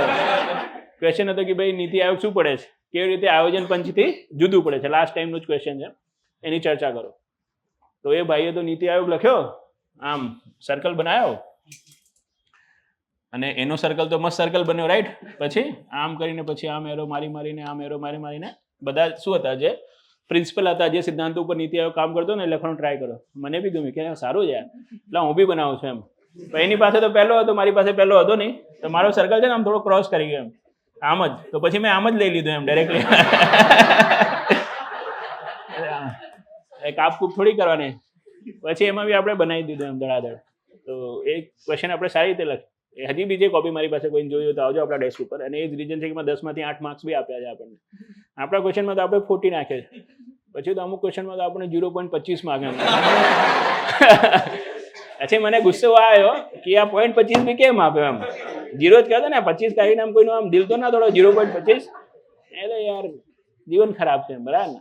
તો દેટ ઇઝ ધ થિંગ. તો સાથે સાથે છે ને મેં એટલા માટે તમને કીધું કે જ્યારે લખી રહ્યા છો તો ટ્રાય કરજો કે થોડો ઇનોવેટિવ વેથી લખો, હે ને, જેનાથી જે તમે એડ્રેસ કરવા માંગો છો ને એક્ઝામિનર સુધી પહોંચી શકે. બાકી આમ આખું પેજ ભરીને આવશો ને તો કોઈ વાંચતો નથી આપના આન્સરને, આપને ખબર હોય તો. અત્યારે એટલી બધી ચર્ચાઓ ચાલે છે મેન્સની એક્ઝામની ચેકિંગ કેવી રીતે થઈ છે, આપ જો જ છો રાઈટ, આપણે એમાં પડવા નથી માંગતા, તો આપને ખબર જ છે. એ તમારો આન્સર વાંચે કે તમારો એસે વાંચે ને એના માટે એફર્ટ કરવાનો છે રાઈટ, કે ભાઈ તું વાંચ, મેં થોડું અલગ લખ્યો છે એમ. તો બટ ઓબ્વિયસ થોડું અલગ રીતથી રિપ્રેઝેન્ટ કરશો તો જ વાંચશે, નહીં તો કોઈ વાંચતો નથી. આમ તમે જોશો ને ક્યારેક મેન્સનું પેપર આમ સહી તમને લાગશે બધું સાચું કર્યો છે ને પછી નીચે માર્ક્સ છે 0.25. આ રીતનું. હવે એમાં શું સમજવાનું કે જો બધું સાચું હોય તો 0.25 કેમ છે? કાં તો એ સાચો ખોટો છે, કાં તો તમારો 0.25 ખોટો છે રાઈટ. બટ ઠીક છે, જે બી છે. આને તો સબ્જેક્ટિવ એક્ઝામ કહેવાય છે ને, આપ ક્લેમ નથી કરી શકતા રાઈટ. પ્રિલિમ હોય તો ક્લેમ કરી દો કે ભાઈ બી જ આન્સર સાચો છે, સી કેવી રીતે રાઈટ કરી શકે છે. પણ આ સબ્જેક્ટિવ છે રાઈટ, દરેકનો શું જ અલગ અલગ માર્ક્સ આવશે સબ્જેક્ટિવ લેવલ ઉપર. તો બસ એને જે ગમ્યું છે આવ્યા છે એના ઉપર તો કોઈ વાત થશે નહીં. તો જેટલું બી નાટકબાજી લોકો કરે, કશું કરે, કાંઈ થશે નહીં. એમને બી ખબર છે, આપણને બી ખબર છે. અને દર વર્ષે બી જ્યારે બી મેન્સનું રિઝલ્ટ આવે છે, ફાઇનલ રિઝલ્ટ આવે છે, તો આ બધી ચર્ચાઓ નીકળે જ. એમાં સુધારો કરે તો બહુ સારી બાબત છે, કરવું બી જોઈએ. આટલી મહેનતથી છોકરો લખે છે ને તમે આમ આડેધડ માર્ક્સ આપો છો. બટ નથી કરી રહ્યા તો શું કરી શકીએ છીએ આપણે? એના માટે આંદોલન કરીને કોઈ મતલબ છે નહીં, ટાઈમ વેસ્ટ થાય. ટ્રાય કરો કે એ જ પ્રોસેસમાં તમે બી નીકળો, અને જો મહેનત કરશો ને તો પ્રકૃતિ બી આપણને થોડો સાથ આપશે. આપ એ પ્રોસેસમાંથી બી નીકળી જશો. લોકો નીકળી રહ્યા છે, ઘણા બધા લોકો સિલેક્ટ થઈ બી રહ્યા છે. એવું તો છે નહીં કે કોઈ સિલેક્ટ નહીં થઈ રહ્યો રાઈટ. તો આપ નીકળી જશો. ભગવાન ઉપર થોડી શ્રદ્ધા રાખવાની, હે ને બેન. ખાલી રોજ બુક્સ નહીં વાંચવાની, 2 અગરબત્તી ભગવાનને બી લગાવવાની. હા, મેન્સ માટે આ બહુ જરૂરી છે. તમારા એસેમાં માર્ક્સ તમારી લખાણ આપતું જ નહીં તમને, એ તમારું લક આપી દે છે બરાબર ને. અદરવાઇઝ આપણે જે એસે લખ્યો હતો ઇકો ટુરિઝમ ઉપર 7 નંબર આપ્યા છે એને એમ બરાબર ને. અને યુપીએસસીમાં અમે ટોપિક ભણ્યો હતો ઇકો ટુરિઝમ, અને એ જ પૂછી લીધું હતું ને. મસ્ત 6 પેજ લખીને આવ્યો બેન. અને હું જ્યારે લખતો હતો ને હું અંદરથી બહુ ખુશ થતો કે આવું લખી દીધું છે, 50 માર્કના એસેમાં ક્યાંક 60 ના આપી દે એમ. પછી આપ્યું 7 નંબર એમ રાઈટ. તો એવું નથી કે એસે ખરાબ હતો. હજી બી આપણે કોઈ જોયું તો અમે કીધું કોપી તો આપણે મંગાવેલી છે, બધી પડેલી જ. આપ વાંચો તો આપને બી લાગશે ઓ માય ગોડ જોરદાર છે એમ. બટ ખબર નહીં એને વાંચ્યું નહીં કે વાંચ્યું, શું કર્યું ખબર નહીં. હવે મારી પાસે એનો નંબર બી નથી કે પૂછી લો કે ભાઈ તે વાંચો તો કે નતો વાંચો રાઈટ. તો આ રીતનું હોય. તો ટ્રાય કરો થોડું. જો આપનું અત્યારે તો પૂજા પાઠમાં ના લાગી જતા કે ના હવે ચલો અયોધ્યા જાઉં છું સાહેબ બરાબર ને, રામ મંદિરમાં પ્રાણ પ્રતિષ્ઠા કરીને હું જાઉં છું પાછું, તો પાછળ થઈ જશે એવું નહીં. પ્રેરનું રિઝલ્ટ આવવા દો. હાજી બોલો. નહીં બોલી લો. 1991 બરાબર ને. તો જ્યારે પ્રેરનું રિઝલ્ટ આવી જાય ને એના પછી થોડું ભગવાન તરફ બી ધ્યાન રાખજો બરાબર ને. જ્યાં સુધી તો કેમ કે ખબર નહીં મીન્સ આપવી બી છે કે નહીં, તો આપણને આઈડિયા નથી ને, તો ત્યારથી થોડી પૂજારી બની જવું છે. જ્યારે પાસ થઈ જઈએ તો થોડું બંને વસ્તુ કરવાની, હે ને. લક અને શું થાય છે મહેનત બંને ભેગી થાય છે ને તો જ આ એક્ઝામમાં મેન્સ પાસ થવાય છે. આ યાદ રાખજો આપ, હે ને. મેન્સ પાસ થવા માટે વધારે લકની જરૂર છે. લોકો પ્રિલિમ માટે કહે છે ના, પ્રિલિમ તો તમારા નોલેજથી નીકળી જશે. પ્રિલિમમાં હું બોલો 1-2 દિવસ પૂજા પાઠ ના કરું તો બી પાસ થઈને બતાવી દઉં. કેમ કે નોલેજ બેઝ છે. બી છે તો છે પછી એમ, એમાં કોઈ રોકી નહીં શકતો. એસે તમે લખી દીધું એમાં 50 માંથી 7 આપે તો આપણે શું કરી લેવાનું એમ, અને કોઈને 30 આપી દે આપણાથી ખરાબ લખ્યું છે તો શું કરી લેવાનું? એ લક છે, એને લક કહેવાય છે કે તને 30 મળી ગયા છે એમાં, મને તો 7 જ આપ્યા હવે રાઈટ. બાકી કોઈ મેજર ડિફરન્સ હોતું જ નથી. આપ જીએસના આન્સર જોજો ક્યારે, એક આન્સરમાં 2 માર્ક છે, એ જ આન્સરમાં 7 માર્ક છે, અને કોઈ મેજર ડિફરન્સ નથી એમ. તો બી એકને 2 છે, બીજાને 7 છે રાઈટ. તો આવું થાય છે, અને એવું આવા લોકો સાથે જ થાય છે જેને 7 માર્ક મળે છે, જે થોડું ભગવાનને બી યાદ કરે છે કે ભગવાન હું તો છું જ, પણ ફળ આપવાવાળા તો તમે જ છો. આપજો 7 નંબર વાળો ફળ આપજો એમ બરાબર ને. એ 2 વાળો ના આપતા, નહીં તો 2 વાળો બી આપી દેશે એમ. તો બંને વસ્તુ મેનેજ કરીને ચાલજો, તો પછી જીવનમાં શું રહેશે, થોડું બેલેન્સ રહેશે રાઈટ. આ રીતનું છે. તો વિદેશી વ્યાપાર રાઈટ, એ બી એક ચેપ્ટર બની જાય છે જે આપણા માટે ઇમ્પોર્ટન્ટ છે. અને ખાસ કરીને આવા ક્વેશ્ચન કે બેલેન્સ ઓફ પેમેન્ટની સ્થિતિ પૂછી શકે છે, એમાં ડેફિસિટ થવાના કારણો કયા છે. સાથે સાથે આ તો બહુ લાઇમલાઇટમાં રહેલો ક્વેશ્ચન છે કે વિદેશી વ્યાપારને વધારવા માટે સરકાર આટલો બધો પ્રયાસ કરી રહી છે રાઈટ. તો એફર્ટ્સ કયા છે, એમાં બી આપણે બધા એફર્ટ્સ, એની સાથે સાથે અત્યારે જે નવી વ્યાપારિક સમજૂતીઓ થઈ રહી છે એ વ્યાપારિક સમજૂતીઓની બી જોઈ લેવાનું છે. કેમ કે એક સીધું વ્યાપારિક સમજૂતીથી બી ક્વેશ્ચન આવી શકે છે કે ભારત ઓસ્ટ્રેલિયા વચ્ચે થયેલા ECTA કરારમાં શું કરવામાં આવ્યું છે, કઈ જોગવાઈઓ સામેલ કરવામાં આવે છે એની ચર્ચા કરો. સીધું એ બી પૂછી શકે છે. તો કરંટમાં જે બી સમજૂતીઓ થઈ હોય અત્યારે રિસેન્ટલી થઈ બી શકે છે 2-3, તો એને બી આપણે શું કરી લઈશું, ત્યાં સમઅપ કરી લઈશું, રાઈટ. તો એક ટોપિક આપણો વિદેશી વ્યાપારનો બી થઈ જશે. નેક્સ્ટ પછી આપ આવશો, રાઈટ. તો મેન્સ માટે કયો ઇમ્પોર્ટન્ટ ચેપ્ટર બને છે? નેક્સ્ટ તો નેક્સ્ટ ટોપિક આપનું બને છે, હવે શું લખવાને, ના બેન્કિંગ નહીં બેન, જાહેર બેન્કિંગ કોઈ ફિક્સ નથી કે આવે જ આવે. જાહેર વિત્તીય વ્યવસ્થા લખું કે બજેટ અને ઇકોનોમિક સર્વે જ લખી દઉં? છોડો ને, આ જ લખીએ.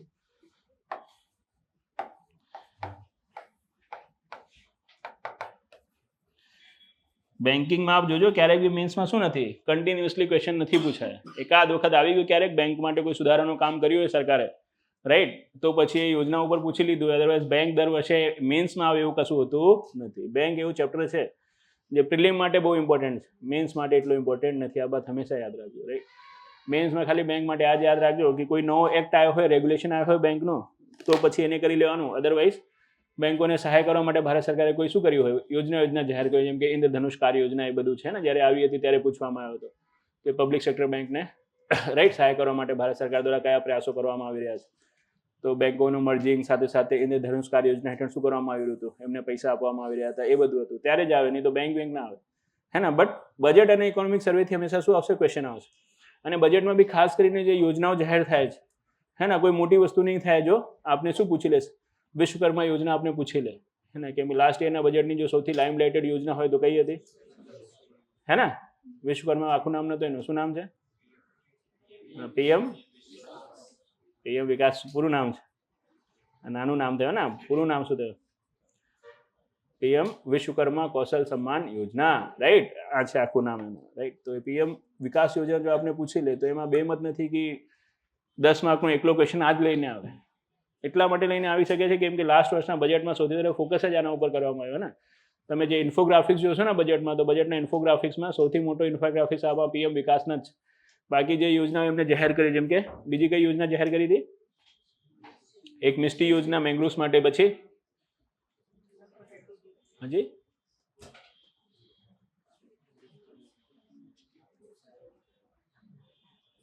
બીજી કઈ? પ્રાકૃતિક ખેતીને પ્રોત્સાહિત કરવા માટે યાદ કરો, પીએમ પ્રણામ યોજના છે કે નહીં? તો એ એટલી બધી લાઇમ લાઇટેડ નહીં કરી, કેમ કે એના જેવી બીજી યોજનાઓ બી છે જે ઓર્ગેનિક ફાર્મિંગને, લેન્ડ ડિગ્રેડેશનને શું કરે છે, ઓછું કરે છે. But PM Vikas A sector માટે, ઓબીસી લોકો માટે, ઓબીસી લોકો તો ના કહ્યું, જે ખાસ કરીને આપણે મતલબ જે હસ્તકારીગરો છે, બેઝિકલી હસ્તકારીગરોમાં આ કાસ્ટ થોડી વધારે આવે છે, એના કારણે મારા મોઢાથી નીકળી ગયો. જે આપણા હસ્તકારીગરો છે, હસ્તકારીગરોને સહાય કરવા માટેની આ યોજના છે. અને કેમ આ યોજના લેવામાં આવી, રાઈટ, એનું બી આપણે જસ્ટિફિકેશન ઓનલાઈન લેક્ચરમાં તો આપ્યો હતો, ઓફલાઈનમાં તો નહોતા કહેતા. કે એક નવું, હે ને, વોટ બેંક છે જે ટાર્ગેટ માઇન્ડ બી શું કરી જાય, આ ગવર્મેન્ટ કરી જાય આ યોજનાના મદદથી. તો એ થઈ શકે છે. અને ખાસ કરીને જે ગવર્મેન્ટ હોય છે ને એના ઓરિએન્ટેડ શું હોય છે, પેપર હોય છે. આપ જો હિસ્ટ્રીના ક્વેશ્ચન જોઈને તમે શું શીખ્યા? સરદાર વલ્લભભાઈ પટેલ, ઝાંસી કી રાની, બધા ફ્રીડમ ફાઇટરના જ ક્વેશ્ચન ઠોક્યા છે, ધડાધડ, છે કે નહીં? ગવર્મેન્ટ શું છે, થોડું કહેવાય ને આમ રાષ્ટ્રવાદી ગવર્મેન્ટ છે.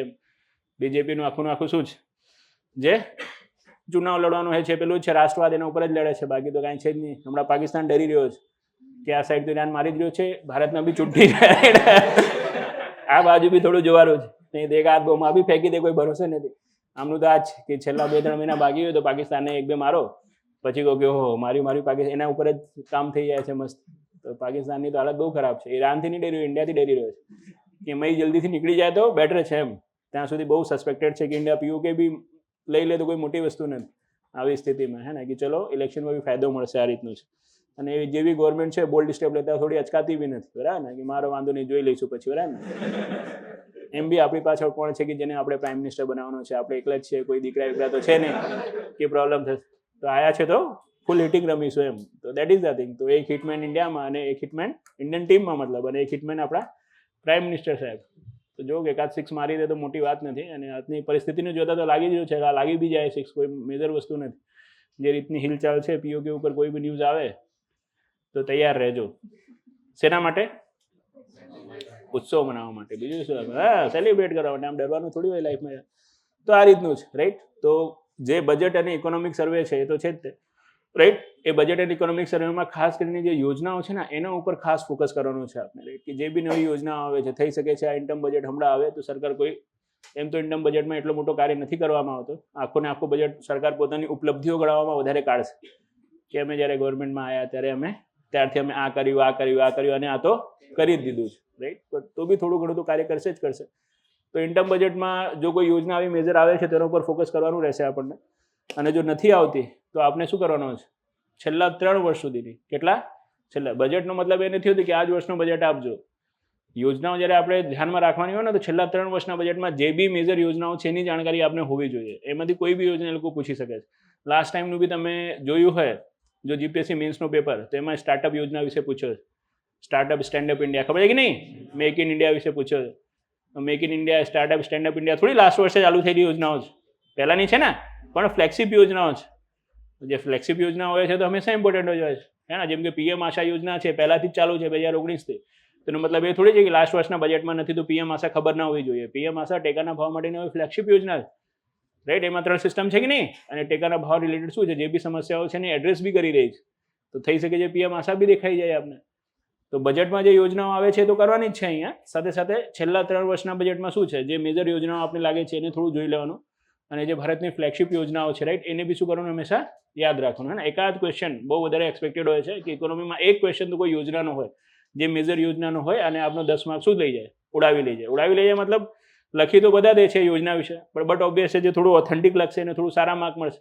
બાકી તમે આમાં આવું ટેન્શન ના લેતા કે હો 10 માંથી 0 આવ્યા, એમ છેલ્લે 0.25 તો આવી જ જાય છે એમ કે મતલબ 0 એકદમ તો નહીં થાય. આ વખતે તમને 0 બી આપેલા છે અમુક ક્વેશ્ચનમાં, રાઈટ. બટ જનરલી 0 નથી આપતા જો આપ એના રિગાર્ડિંગ લખો છો. બટ પ્રોબ્લેમ શું છે કે તમે 1-2 માર્ક્સ લઈને આવો છો તો તમે સમજો એ ક્વેશ્ચન નહીં જ લખ્યો, હે ને. 5 માર્ક કે 5 કરતાં વધારે માર્ક્સ હોય ને ક્વેશ્ચનમાં તો આપને માર્ક્સ મળ્યા કહેવાય. બિકોઝ બિલો 5 તો બધાને મળે છે, અને બિલો 5 લઈ લઈને બધા લોકો શું થાય છે, મીન્સ ફેલ જ થાય છે. મીન્સ પાસે જ થશે, જેમાં એવરેજ શું હશે એનો જીએસમાં દરેક ક્વેશ્ચનમાં 5 કરતાં વધારે સ્કોર હશે, એ જ પછી નીકાળી શકશે, નહીં તો નીકાળી નહીં શકશે, રાઈટ. તો એટલીસ્ટ આટલું તો ટ્રાય કરવાનું છે કે કોઈ ક્વેશ્ચન એવું ના લખીએ કે જેમાંથી શું થાય 5 કરતાં ઓછું માર્ક આવે, રાઈટ. એની પ્રોબેબિલિટી ઓછી આપણે કરવાની છે બસ. બાકી આવું બી નહીં થાય કે 10માંથી 10 માર્ક આપને મળશે, રાઈટ. 5થી 8ની રેન્જમાં મળતા રહેશે. અને એમાં જો આપના 15 ક્વેશ્ચન છે, 15 ક્વેશ્ચનમાંથી શું થઈ ગયા, 5 થી 6 ક્વેશ્ચન 6 થી 7 માર્કમાં જતા રહ્યા ને, તો પછી આપનો જીએસમાં સારો સ્કોર થઈ જશે, રાઈટ. આ હંમેશા આપણે ફેક્ટ યાદ રાખવાનો છે, રાઈટ. કે 5 કરતાં ઓછું ના જાય એ ધ્યાન રાખો.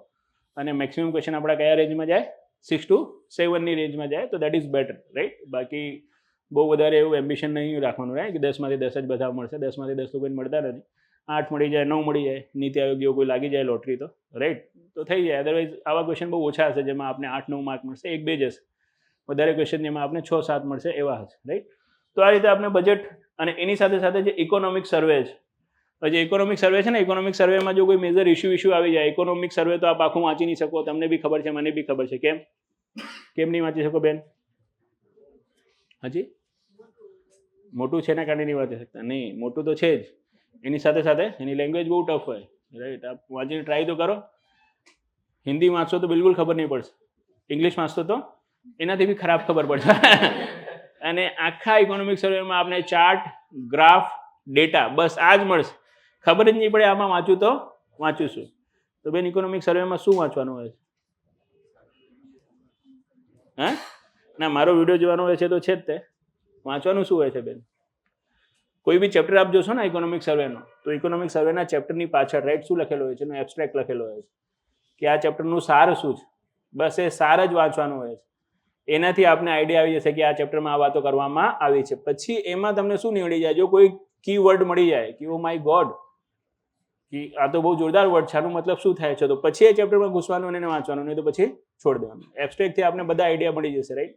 અને જ્યારે આપણે એબ્સ્ટ્રેક્ટ વાંચશો ને તો આપણે એવા કીવર્ડ્સ મળશે. જેમ કે લાસ્ટ ટાઈમના ઇકોનોમિક સર્વેમાં આપ જોશો તો પબ્લિક ડિજિટલ ઇન્ફ્રાસ્ટ્રક્ચર છે ને, એવા વર્ડ્સ આપ્યા હતા. તો હવે થઈ શકે છે પબ્લિક ડિજિટલ ઇન્ફ્રાસ્ટ્રક્ચર છે, રાઈટ. એના ઉપર ક્વેશ્ચન પૂછે કે પબ્લિક ડિજિટલ ઇન્ફ્રાસ્ટ્રક્ચર શું છે, એના વિકાસ માટે ભારત સરકાર દ્વારા શું કરવામાં આવી રહ્યા છે, કયા કયા પ્રયાસો કરવામાં આવી રહ્યા છે. તો that is the thing, right. તો જે ઇકોનોમિક સર્વે છે એ આપ એક વખત વાંચજો, હમણાં રિલીઝ થશે ત્યારે. બટ ટ્રાય કરજો કે એનું એબ્સ્ટ્રેક્ટ પહેલાં વાંચો. પછી એબ્સ્ટ્રેક્ટ વાંચ્યા પછી જો આપણે એમાં કોઈ ઇમ્પોર્ટન્ટ લાગે છે કે ના ભાઈ આ ચેપ્ટર રિગાર્ડિંગ શું છે, અમુક ઇમ્પોર્ટન્સ વાતો છે આમાં, તો પછી એના અંદર ઘૂસવાનું. નહીં તો આપ અહીંયા બી રિલાય કરી શકો છો. આપણે તો એટલીસ્ટ ચેપ્ટર વાંચીએ જ છે એક વખત. તો આપણે એમાં જે મુખ્ય મુખ્ય વાતો હશે તો તમને શું કરીશું, બતાવીશું.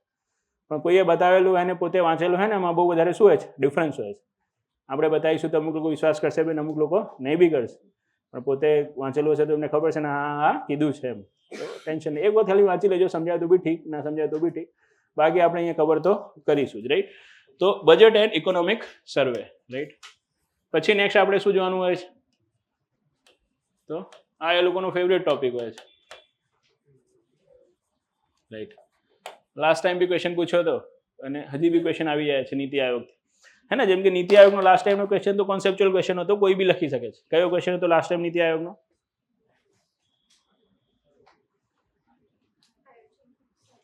હા, કે નીતિ આયોગ શું કરે છે, આયોજન પંચથી કેવી રીતે અલગ પડે છે, રાઈટ. તો ખ્યાલ આવ્યો આપણે કેવી રીતે અલગ પડે છે, કેવી રીતે અલગ પડે છે?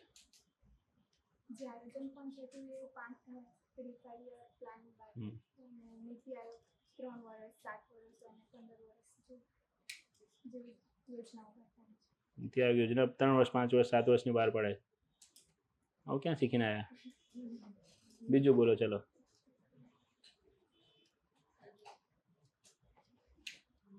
નહીં બોલો કેમ? અરે ઘણા બધા ડિફરન્સીસ છે યાર, એટલું બધું તો આપણે જ બતાવ્યો હતો. આયોજન પંચમાં કોઈ રાજ્ય સરકારનો સભ્ય હોય, નીતિ આયોગમાં છે કે નહીં? તો સૌથી પહેલા તો સંઘીય વ્યવસ્થાને મજબૂત કરે છે, અને પેલું શું હતું, કેન્દ્રીયકરણની વ્યવસ્થા ઉપર હતું, યુનિયન વ્યવસ્થા ઉપર હતું, રાઈટ. આયોજનમાં રાજ્યનો કોઈ શું નહોતું, ભાગીદારી નથી. અહીંયા ભાગીદારી છે, સૌથી મોટો ડિફરન્સ. આયોજન પંચ શું કરતું ખબર છે, કેન્દ્ર સ્તર ઉપર પોતે તૈયાર થઈ જાય પંચવર્ષીય યોજના, કે આ પંચવર્ષીય યોજના છે, આના ટાર્ગેટ છે, બધા રાજ્યોને આપી દેવામાં આવે, આ ટાર્ગેટને પૂર્ણ કરવા માટે કાર્ય કરો, નહીં તો બહુ મારીશું એમ. મતલબ ટોપ ટુ બોટમ અપ્રોચ છે એમ, ઉપરથી નીચે આવે એમ યોજના. અહીંયા એવું નહીં હોતું, નીચેથી સજેશન આવે છે અને નીચેથી ઉપરના સ્તર ઉપર શું થાય છે, યોજનાનું પછી નિર્માણ થાય છે. આ બોટમ ટુ ટોપ અપ્રોચ ઉપર શું કરે છે, કામ કરે છે. ખ્યાલ આવ્યું ને બેન? હવે ખ્યાલ આવ્યું? આ બધા ડિફરન્સીસ બતાવવાના છે. તમે ક્યાં 3 5 7 વર્ષ બરાબર ને આ રીતે કોર્સ અલગ અલગ લોન્ચ કરી દીધા તમે તો, કે ખાલી ગ્રેજ્યુએટ કરવું છે તો 3 વર્ષ, અને ગ્રેજ્યુએટની સાથે સાથે પોસ્ટ ગ્રેજ્યુએટ બી કરવું છે તો 5 વર્ષ, બરાબર ને? ગ્રેજ્યુએટ, પોસ્ટ ગ્રેજ્યુએટ, પીએચડી ની સાથે સીધું 7 વર્ષ. લોંગ ટર્મ પ્લાનિંગમાં માને છે એવું બી આપણે ખાલી કહી દઈશું તો બી છે, રાઈટ. તો દેટ ઇઝ ધ થિંગ. તો નીતિ આયોગનો તો આ ક્વેશ્ચન થઈ જ શકે છે. બીજો ક્વેશ્ચન, હવે નીતિ આયોગનો સેમ ક્વેશ્ચન તો રિપીટ નહીં થાય. હવે રિપીટ નહીં થાય એનો મતલબ એ છે કે નીતિ આયોગનો બીજો કોઈ ક્વેશ્ચન બનતો જ નથી. બને છે ને બેન? કયો બને છે?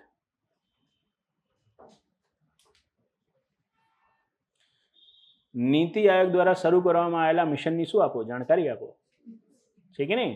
નીતિ આયોગ દ્વારા કયા કયા મિશન ચલાવવામાં, કોઈ મિશન બી સેગ્રીગેટ બી પૂછી શકે છે. આ તો તમને એવો ક્વેશ્ચન આપી દીધું કે બધા લખી લેશો, પણ પૂછશે ને તો કોઈ સેગ્રીગેટ મિશન જ પૂછશે નીતિ આયોગનો. જેમ કે તમે નામ સાંભળ્યું છે ને, લાઈફ મિશન, તો કોણ ચલાવે છે? નીતિ આયોગનો જ છે. પછી Atal innovation mission, very good બેન. પછી અટલ ઇનોવેશન મિશનનો શું છે, પાર્ટ છે અટલ ટિંકરિંગ લેબ. ચિલ મારો, રાઈટ. બીજું બોલો. અરે કેટલી બધી કીધી છે આપણે. એસડીજી ઇન્ડિયા ઇન્ડેક્સ છે, બધું ઇન્ડેક્સ બહાર પડાય છે. મિશનમાં ઇન્ડેક્સમાં ડિફરન્સ હોય, કાંઈ ખબર પડે છે કે બધું એક જ જેવું છે? હા, બે બધા ઇન્ડેક્સ છે. હું એસ્પિરેશન ડિસ્ટ્રિક્ટ પ્રોગ્રામ, યસ આ છે. પછી એક બહુ ફેમસ છે, અત્યારે હાલ ચર્ચામાં બી છે, મિથેનોલ ઇકોનોમી પ્રોગ્રામ, હે ને? આ કોનું છે?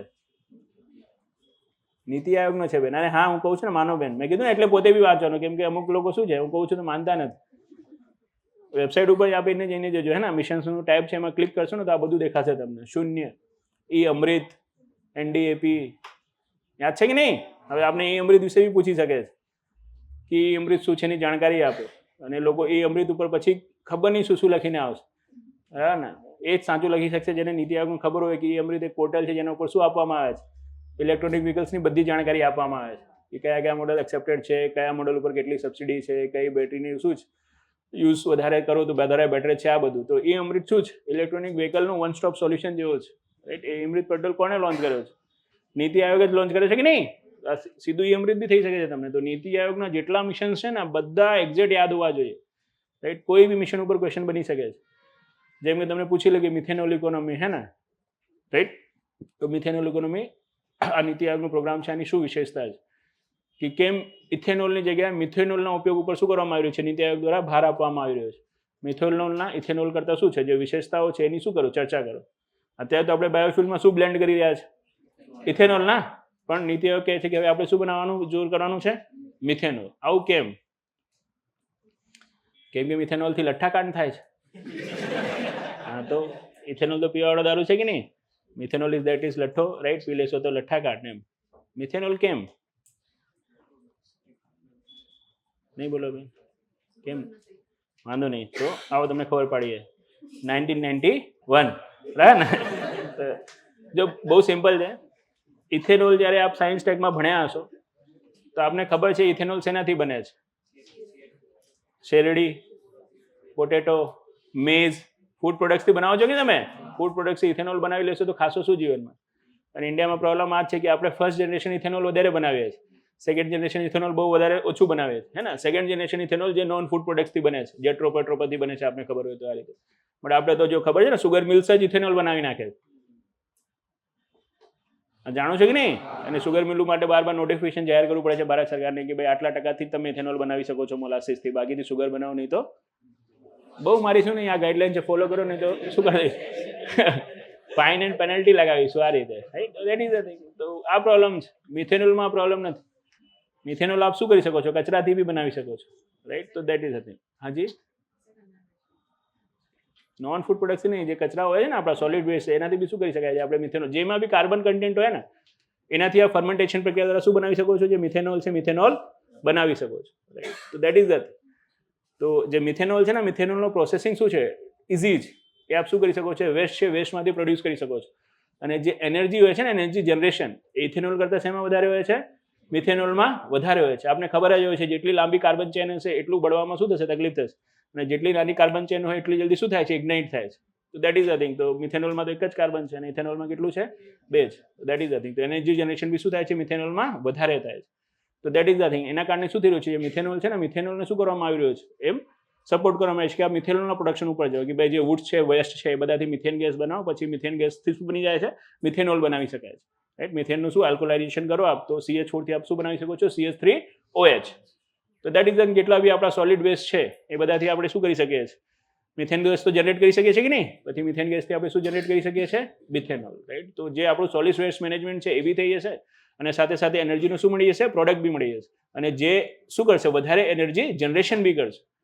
તો દેટ ઇઝ ધ થિંગ. એટલા માટે મિથેનોલને શું કરવાનું છે? આપણને હવે બૂસ્ટ કરવાનું છે. એના માટે મિથેનોલ ઇકોનોમી કરીને શું કર્યો છે? પ્રોજેક્ટ ચાલુ કર્યો છે નીતિ આયોગ, અને એમાં એને ટાર્ગેટ બી સેટ કર્યો છે કે આટલું આપણે મિથેનોલનું પ્રોડક્શન આ વર્ષ સુધી કરી લેવાનું છે. તો દેટ ઇઝ ધ થિંગ. તો એક ઇમ્પોર્ટન્ટ શું છે? લોજિક છે કે મિથેનોલની ઉપયોગિતા ઇથેનોલ કરતાં વધારે છે. એ બી આપણે શું આવશે? ત્યાં ખ્યાલ આવશે. તો એ આપણે યાદ રાખવાનું છે. એ જ રીતે એક પોર્ટલ બીજું બી લોન્ચ કર્યો છે. એનું નામ છે NDAP, હે ને બેન? NDAP નું પૂરું નામ કશું છે જ નહીં ને? NDAP નું પૂરું નામ national data analytics platform. National data analytics platform જે છે એ બી એક પોર્ટલ છે. એનાથી આપણે શું મળશે? એનાથી આપણે શું મળશે? તો ભારત સરકારની અલગ અલગ રિપોર્ટ્સ આવે છે કે નહીં? અલગ અલગ ડિપાર્ટમેન્ટ અલગ અલગ રિપોર્ટ્સ, અલગ અલગ ડેટા રજૂ કરે છે. ભારત સરકારની બધી રિપોર્ટ, બધા ડેટા આપણે ત્યાં મળી જાય છે. NDAP છે ને, એ શું છે? નામ જ છે નેશનલ ડેટા એનાલિટિક્સ પ્લેટફોર્મ. આપને કોઈ બી ડેટા જોઈએ, કોઈ બી રિપોર્ટનો, આપને ત્યાં મળી જશે. બધી રિપોર્ટ, બધા ડેટા ત્યાં હશે. અને એ ડેટા તમને એનાલિટિક્સના સ્વરૂપમાં, એનાલિટિક્સના સ્વરૂપ મતલબ આપ સેગ્રીગેટ કરી શકો છો. જેમ કે સમજો હમણાં ભારતમાં શું થાય? સેન્સસ થાય. સેન્સસ મતલબ વસ્તી ગણતરી થાય. તો આની તૈયારી બી છે. માઇટ બી ઇલેક્શન પછી થઈ બી જાય. એમ તો શેડ્યુલમાં જોઈએ તો 2021માં જ આવી જોઈએ, પણ એ કોરોના હતું ત્યારે એમને કીધું કે અત્યારે ગણ લઈશું, પછી કોરોનામાં લોકો મરી જશે, ફરીથી ગણવું પડશે. બેટર છે કે પહેલાં જેટલા જવું તો જવા દો, પછી ફાઇનલ જે લોકો સર્વાઈવ કરશે એને જ ગણીશું. એમ છે કે નહીં બેન? તો એના કારણે થોડું ડિલે કર્યો છે. પણ જ્યારે સેન્સસ હશે, હવે સેન્સસ રિપોર્ટ શું આવી જાય? NDAP ઉપર આવી જાય. હવે એ સેન્સર રિપોર્ટમાં તમને તમારા માટે જો ડેટા કાઢવાના હોય કે ભાઈ મને એ ડેટા જોઈએ કે ભારતમાં કેટલા લોકો એવા છે જે 20 થી 25 વર્ષની ઉંમરમાં છે, ગ્રેજ્યુએટ છે અને બેરોજગાર છે. તો આ તમે ત્યાં નાખશો ને એમાં કે ભાઈ આવા ડેટા મને જોઈએ, એ શું કરશે? આપણે ક્લાસિફાઈ કરીને આપી દેશે. તો આ વિચાર કરો કે આપણે કહીએ છીએ ને તમને સાયન્સ એન્ડ ટેકમાં પેલું બી આવતો હશે. પેલું બી મતલબ ટોપિક આવતો હશે સાયન્સ એન્ડ ટેકમાં, બિગ ડેટા કરીને, હે ને? What is big data?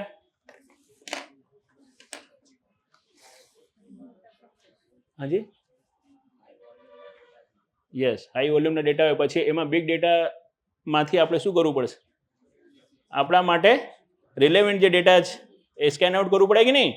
તો એના માટે આપણે અલગ અલગ સોફ્ટવેરની જરૂર પડે. એના માટે બહુ ખર્ચો કરવો પડે. કાંઈ ખર્ચો કરવાની જરૂર છે નહીં. NDAP થી આપ શું કરી શકો છો, જે ડેટા છે એને આરામથી તમારા ઉપયોગી ડેટા કાઢી શકો છો, હે ને. એ જ શું કરે છે, સેગ્રીગેટ કરીને તમને આપી દે છે. આટલો મસ્ત પ્લેટફોર્મ છે.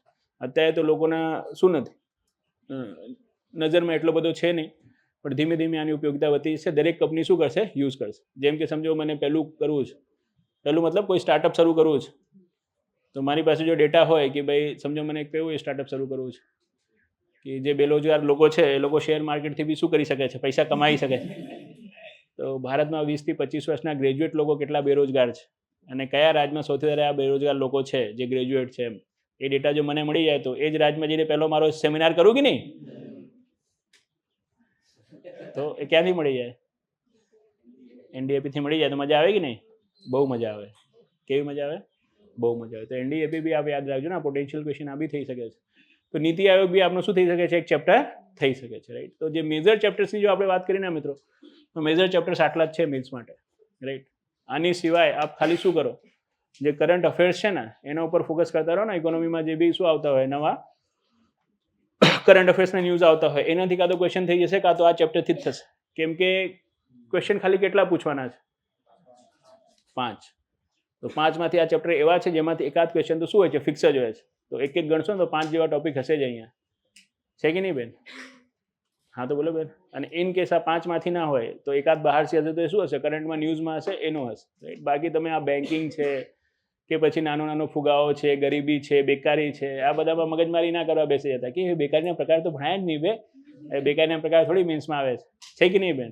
હા, બેકારીને ઓછું કરવા માટે ભારત સરકારની શું છે, કઈ યોજનાઓ છે, ભારત સરકાર કયા પ્રયાસો કરી રહી છે, એ આવી શકે છે કે નહીં બેન? શું થઈ ગયું તમને, ખોટું કહું છું જીવનમાં? નહીં બોલી લો. તો આટલા તો ચેપ્ટર્સ આપણે અહીંયા ભણાવીશું જ તમને, રાઈટ. આપણે શું ભણાવવાના છે એ તમને કહી રહ્યો છું. બીજા મેં તમને કીધા કે નાના નાના ટોપિક્સ જે બધા છે, જેમ કે ફુગાવો, ગરીબી, બેકારી, હે ના, જીવનમાં બેન્કિંગ, રાઈટ, ટેક્સના પ્રકારો, એ તમને ખબર. ટેક્સમાં ખાલી આપણે એક જ ટેક્સ અહીંયા ચલાવીએ છીએ, દેટ ઇઝ GST.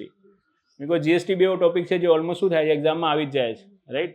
એક વખત નહીં, 3 વખત GST કાઉન્સિલનો ક્વેશ્ચન આવ્યો છે. 2017થી જ્યારથી મેન્સ થઈ રહ્યું છે ને ત્યારથી અત્યાર સુધી 3 વખત GST કાઉન્સિલનો ક્વેશ્ચન પૂછ્યો છે. અને એ બી એક જ ફોર્મમાં પૂછ્યો છે કે GST કાઉન્સિલ ભારતમાં સંઘીય વ્યવસ્થાને શું કરે છે, મજબૂત કરે છે. તમારા વિચારો જણાવો. તો શું મજબૂત કરે છે બેન? કેવી રીતે?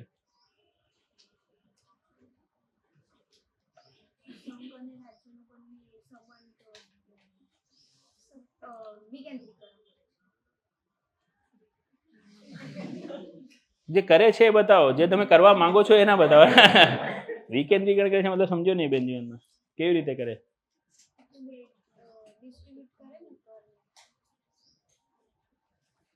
વાંધો નહીં, આરામ કરો. હા બેન કે છે, બોલો.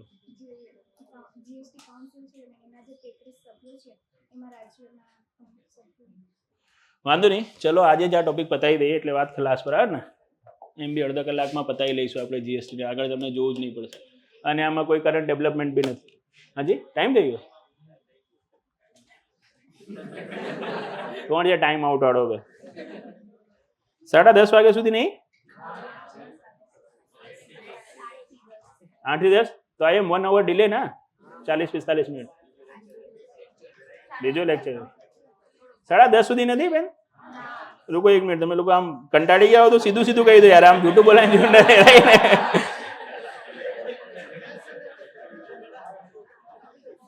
હું જોઈ લઉં. ના આમાં લખ્યું છે ને 19th January 8 to 10:30. 8 to 10 વાંધો નહીં, તો બી એક આવ્યો તો એકાદ ક્વેશ્ચન તો લખાવો ને યાર. હા, ને પછી એવું લાગશે કે આવ્યો ખાલી ગપ્પો મારીને જ ગયો, બરાબર ને? હા શું બેન, શું હા પાડો છો? આખું મેન બતાવી દેજો. હા પાડે. કેટલા બધા ક્વેશ્ચન બતાવ્યા મેં, હે બેન?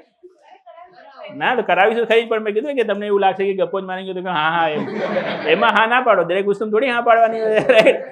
તો ખાલી એમ જ કે તમને ના પાડવાની હતી બેન. વાંધો નહીં, નેક્સ્ટ ટાઈમ, બરાબર ને? શું કરજો? ના નહીં, ત્યારે હું કહીશ કે ભણાવ્યું ને મેં તો હા પાડજો એમ. તમે ઊંધું કરો છો, જ્યાં ના પાડવાની છે ત્યાં હા, જ્યાં હા પાડવાની છે ત્યાં ના. ક્વેશ્ચન લખો ક્વેશ્ચન. પહેલું ક્વેશ્ચન લખો. GST કાઉન્સિલ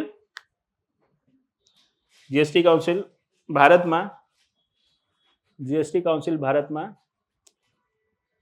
સંઘીય વ્યવસ્થાને મજબૂત કરે છે. જીએસટી કાઉન્સિલ ભારતમાં સંઘીય વ્યવસ્થાને મજબૂત કરે છે. આ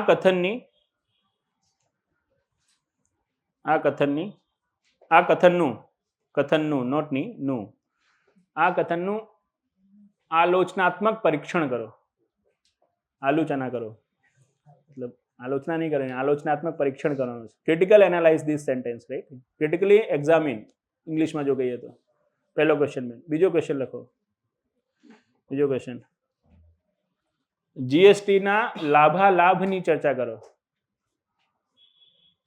જીએસટીના લાભાલાભ સમજો છો? અરે વાહ, જોરદાર યાર. લાભ અને ગેરલાભ બહુ સરસ. લાભાલાભની ચર્ચા કરો. બીજો ક્વેશ્ચન.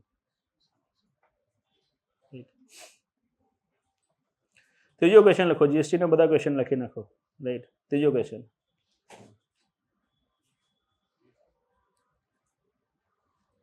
જીએસટી કમ્પોઝિશન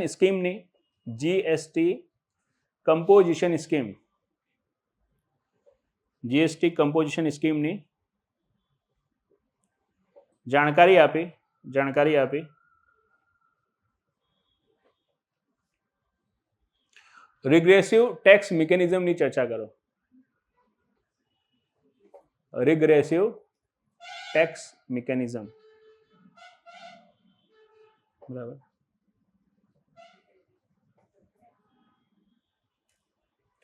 ચોથો ક્વેશ્ચન લખો.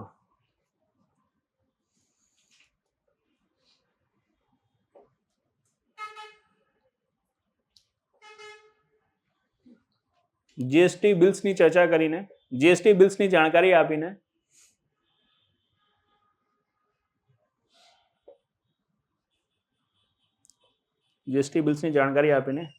રાજ્યોને વળતર આપવા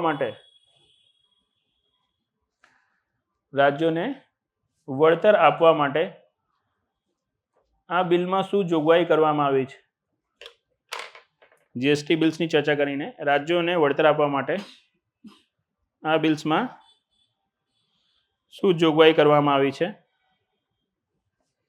એની શું કરો? ચર્ચા કરો, રાઈટ? ઓકે. બાકી બી જીએસટીના ક્વેશ્ચન થાય છે, પણ એ તો બેઝિક ક્વેશ્ચન છે, આપ આરામથી કરી શકશો. આટલા ક્વેશ્ચન એટલીસ્ટ મેન્સમાં આપણે થઈ શકે છે. કે જીએસટી કમ્પોઝિશન સ્કીમ બી શું છે? એક સ્કીમ છે જેમાં લિમિટ છે ટર્નઓવરની, તો આપને થોડું ખ્યાલ હોવું જોઈએ. અને સાથે સાથે જીએસટી બિલ્સમાં બી ખ્યાલ કરો આપ. જે જીએસટી કમ્પન્સેશન બિલ હતું, યાદ છે કે નહીં? એમાં મેં તમને બતાવ્યું હતું કે રાજ્યોને વળતર આપવાની જોગવાઈ કરવામાં આવી છે. અને આ ક્વેશ્ચન 2019માં પૂછાયેલો છે. આપ મેન્સમાં જે જોજો, રાઈટ? કે જીએસટી લાગુ થવાથી રાજ્યોને જે નુકસાન થાય છે એને વળતર આપવા માટે કેન્દ્ર સરકાર દ્વારા શું જોગવાઈ કરવામાં આવે છે. તો આ જ બિલ વિશે લખવાનો હતો. બાકી જે પહેલો ક્વેશ્ચન છે, પહેલો ક્વેશ્ચન શું પૂછાઈ ગયો છે? હાજી, નહીં બોલી લો બેન. મને બોલો તો માઇટ બી આન્સર બી આપી શકું. પહેલા બેન તો શું આન્સર આપશે? પહેલા જ તકલીફમાં છે જીવનમાં. મતલબ આ મેન્સની તૈયારી કરી છે તો મેન્ટલ પ્રેશર તો હોય ને, એમ એવું કાંઈ છે જ નહીં. તો કોઈ વાંધો નહીં, ચીલ મારો. અને 1991, બરાબર ને? આ રીતના. તો બેઝિકલી ડુ વન થિંગ. આ 4 ક્વેશ્ચન મેં લખાયા છે તમને. હું જાણવા ઈચ્છું છું કે આમાંથી એવું તો કોઈ ક્વેશ્ચન છે નહીં કે તમને બિલકુલ આઈડિયા જ ના હોય. To have the idea. એ કામ ખાલી આપણે કરવાનું છે ને કરવાનું જ. આ 4 ક્વેશ્ચનના આન્સર લખીને આવવાનું છે, બરાબર ને? પછી આપણે જોઈશું કે તમે કેટલું લખી શકો છો. પછી આપણે બતાવીશું કેવી રીતે લખવું જોઈએ. સીધું આન્સરનો કોઈ મતલબ છે નહીં. Give it A try. અને એવા ક્વેશ્ચન જ મેં લીધા છે કે જેનું નોલેજ છે આપની પાસે. બાકી બિલકુલ કાંઈ ખબર જ ના હોય પછી વિદ્યાર્થી ના લખો તો એ બી યોગ્ય નથી, હે ને? જે એકદમ ફ્રેશ જ હોય, જેમ કે ભારતમાં નવી ઔદ્યોગિક નીતિ જારી કરવાની શું છે, તાતી જરૂરિયાત છે, એ ક્વેશ્ચન હોત ને તો હું લખાવત આન્સર. બટ આ તમે એક વખત ટ્રાય કરો, જેનાથી તમને બી તમારું પોટેન્શિયલ થોડું ખબર પડે કે તમે કેવી રીતે મેન્સમાં લખી શકો છો. અને મને બી થોડું આઈડિયા આવે કે આપણને કેટલું ધ્યાન તમે રાઇટિંગ સ્કિલ્સ ઉપર નાખવાનું છે. ટ્રાય કરવાનો છે. ટ્રાય શું કરવાનો છે કે 150 વર્ષથી વધારે ના જાય. 3-4 પેજનું આન્સર લઈને ના આવતા, હે ને? 150 વર્ષની લિમિટ હોય છે, એને ધ્યાને રાખવાનું હોય. શું કરવાનું છે? ધ્યાને રાખવાનું. મળીશું આપણે નેક્સ્ટ લેક્ચરમાં. ત્યાં સુધી ચલો.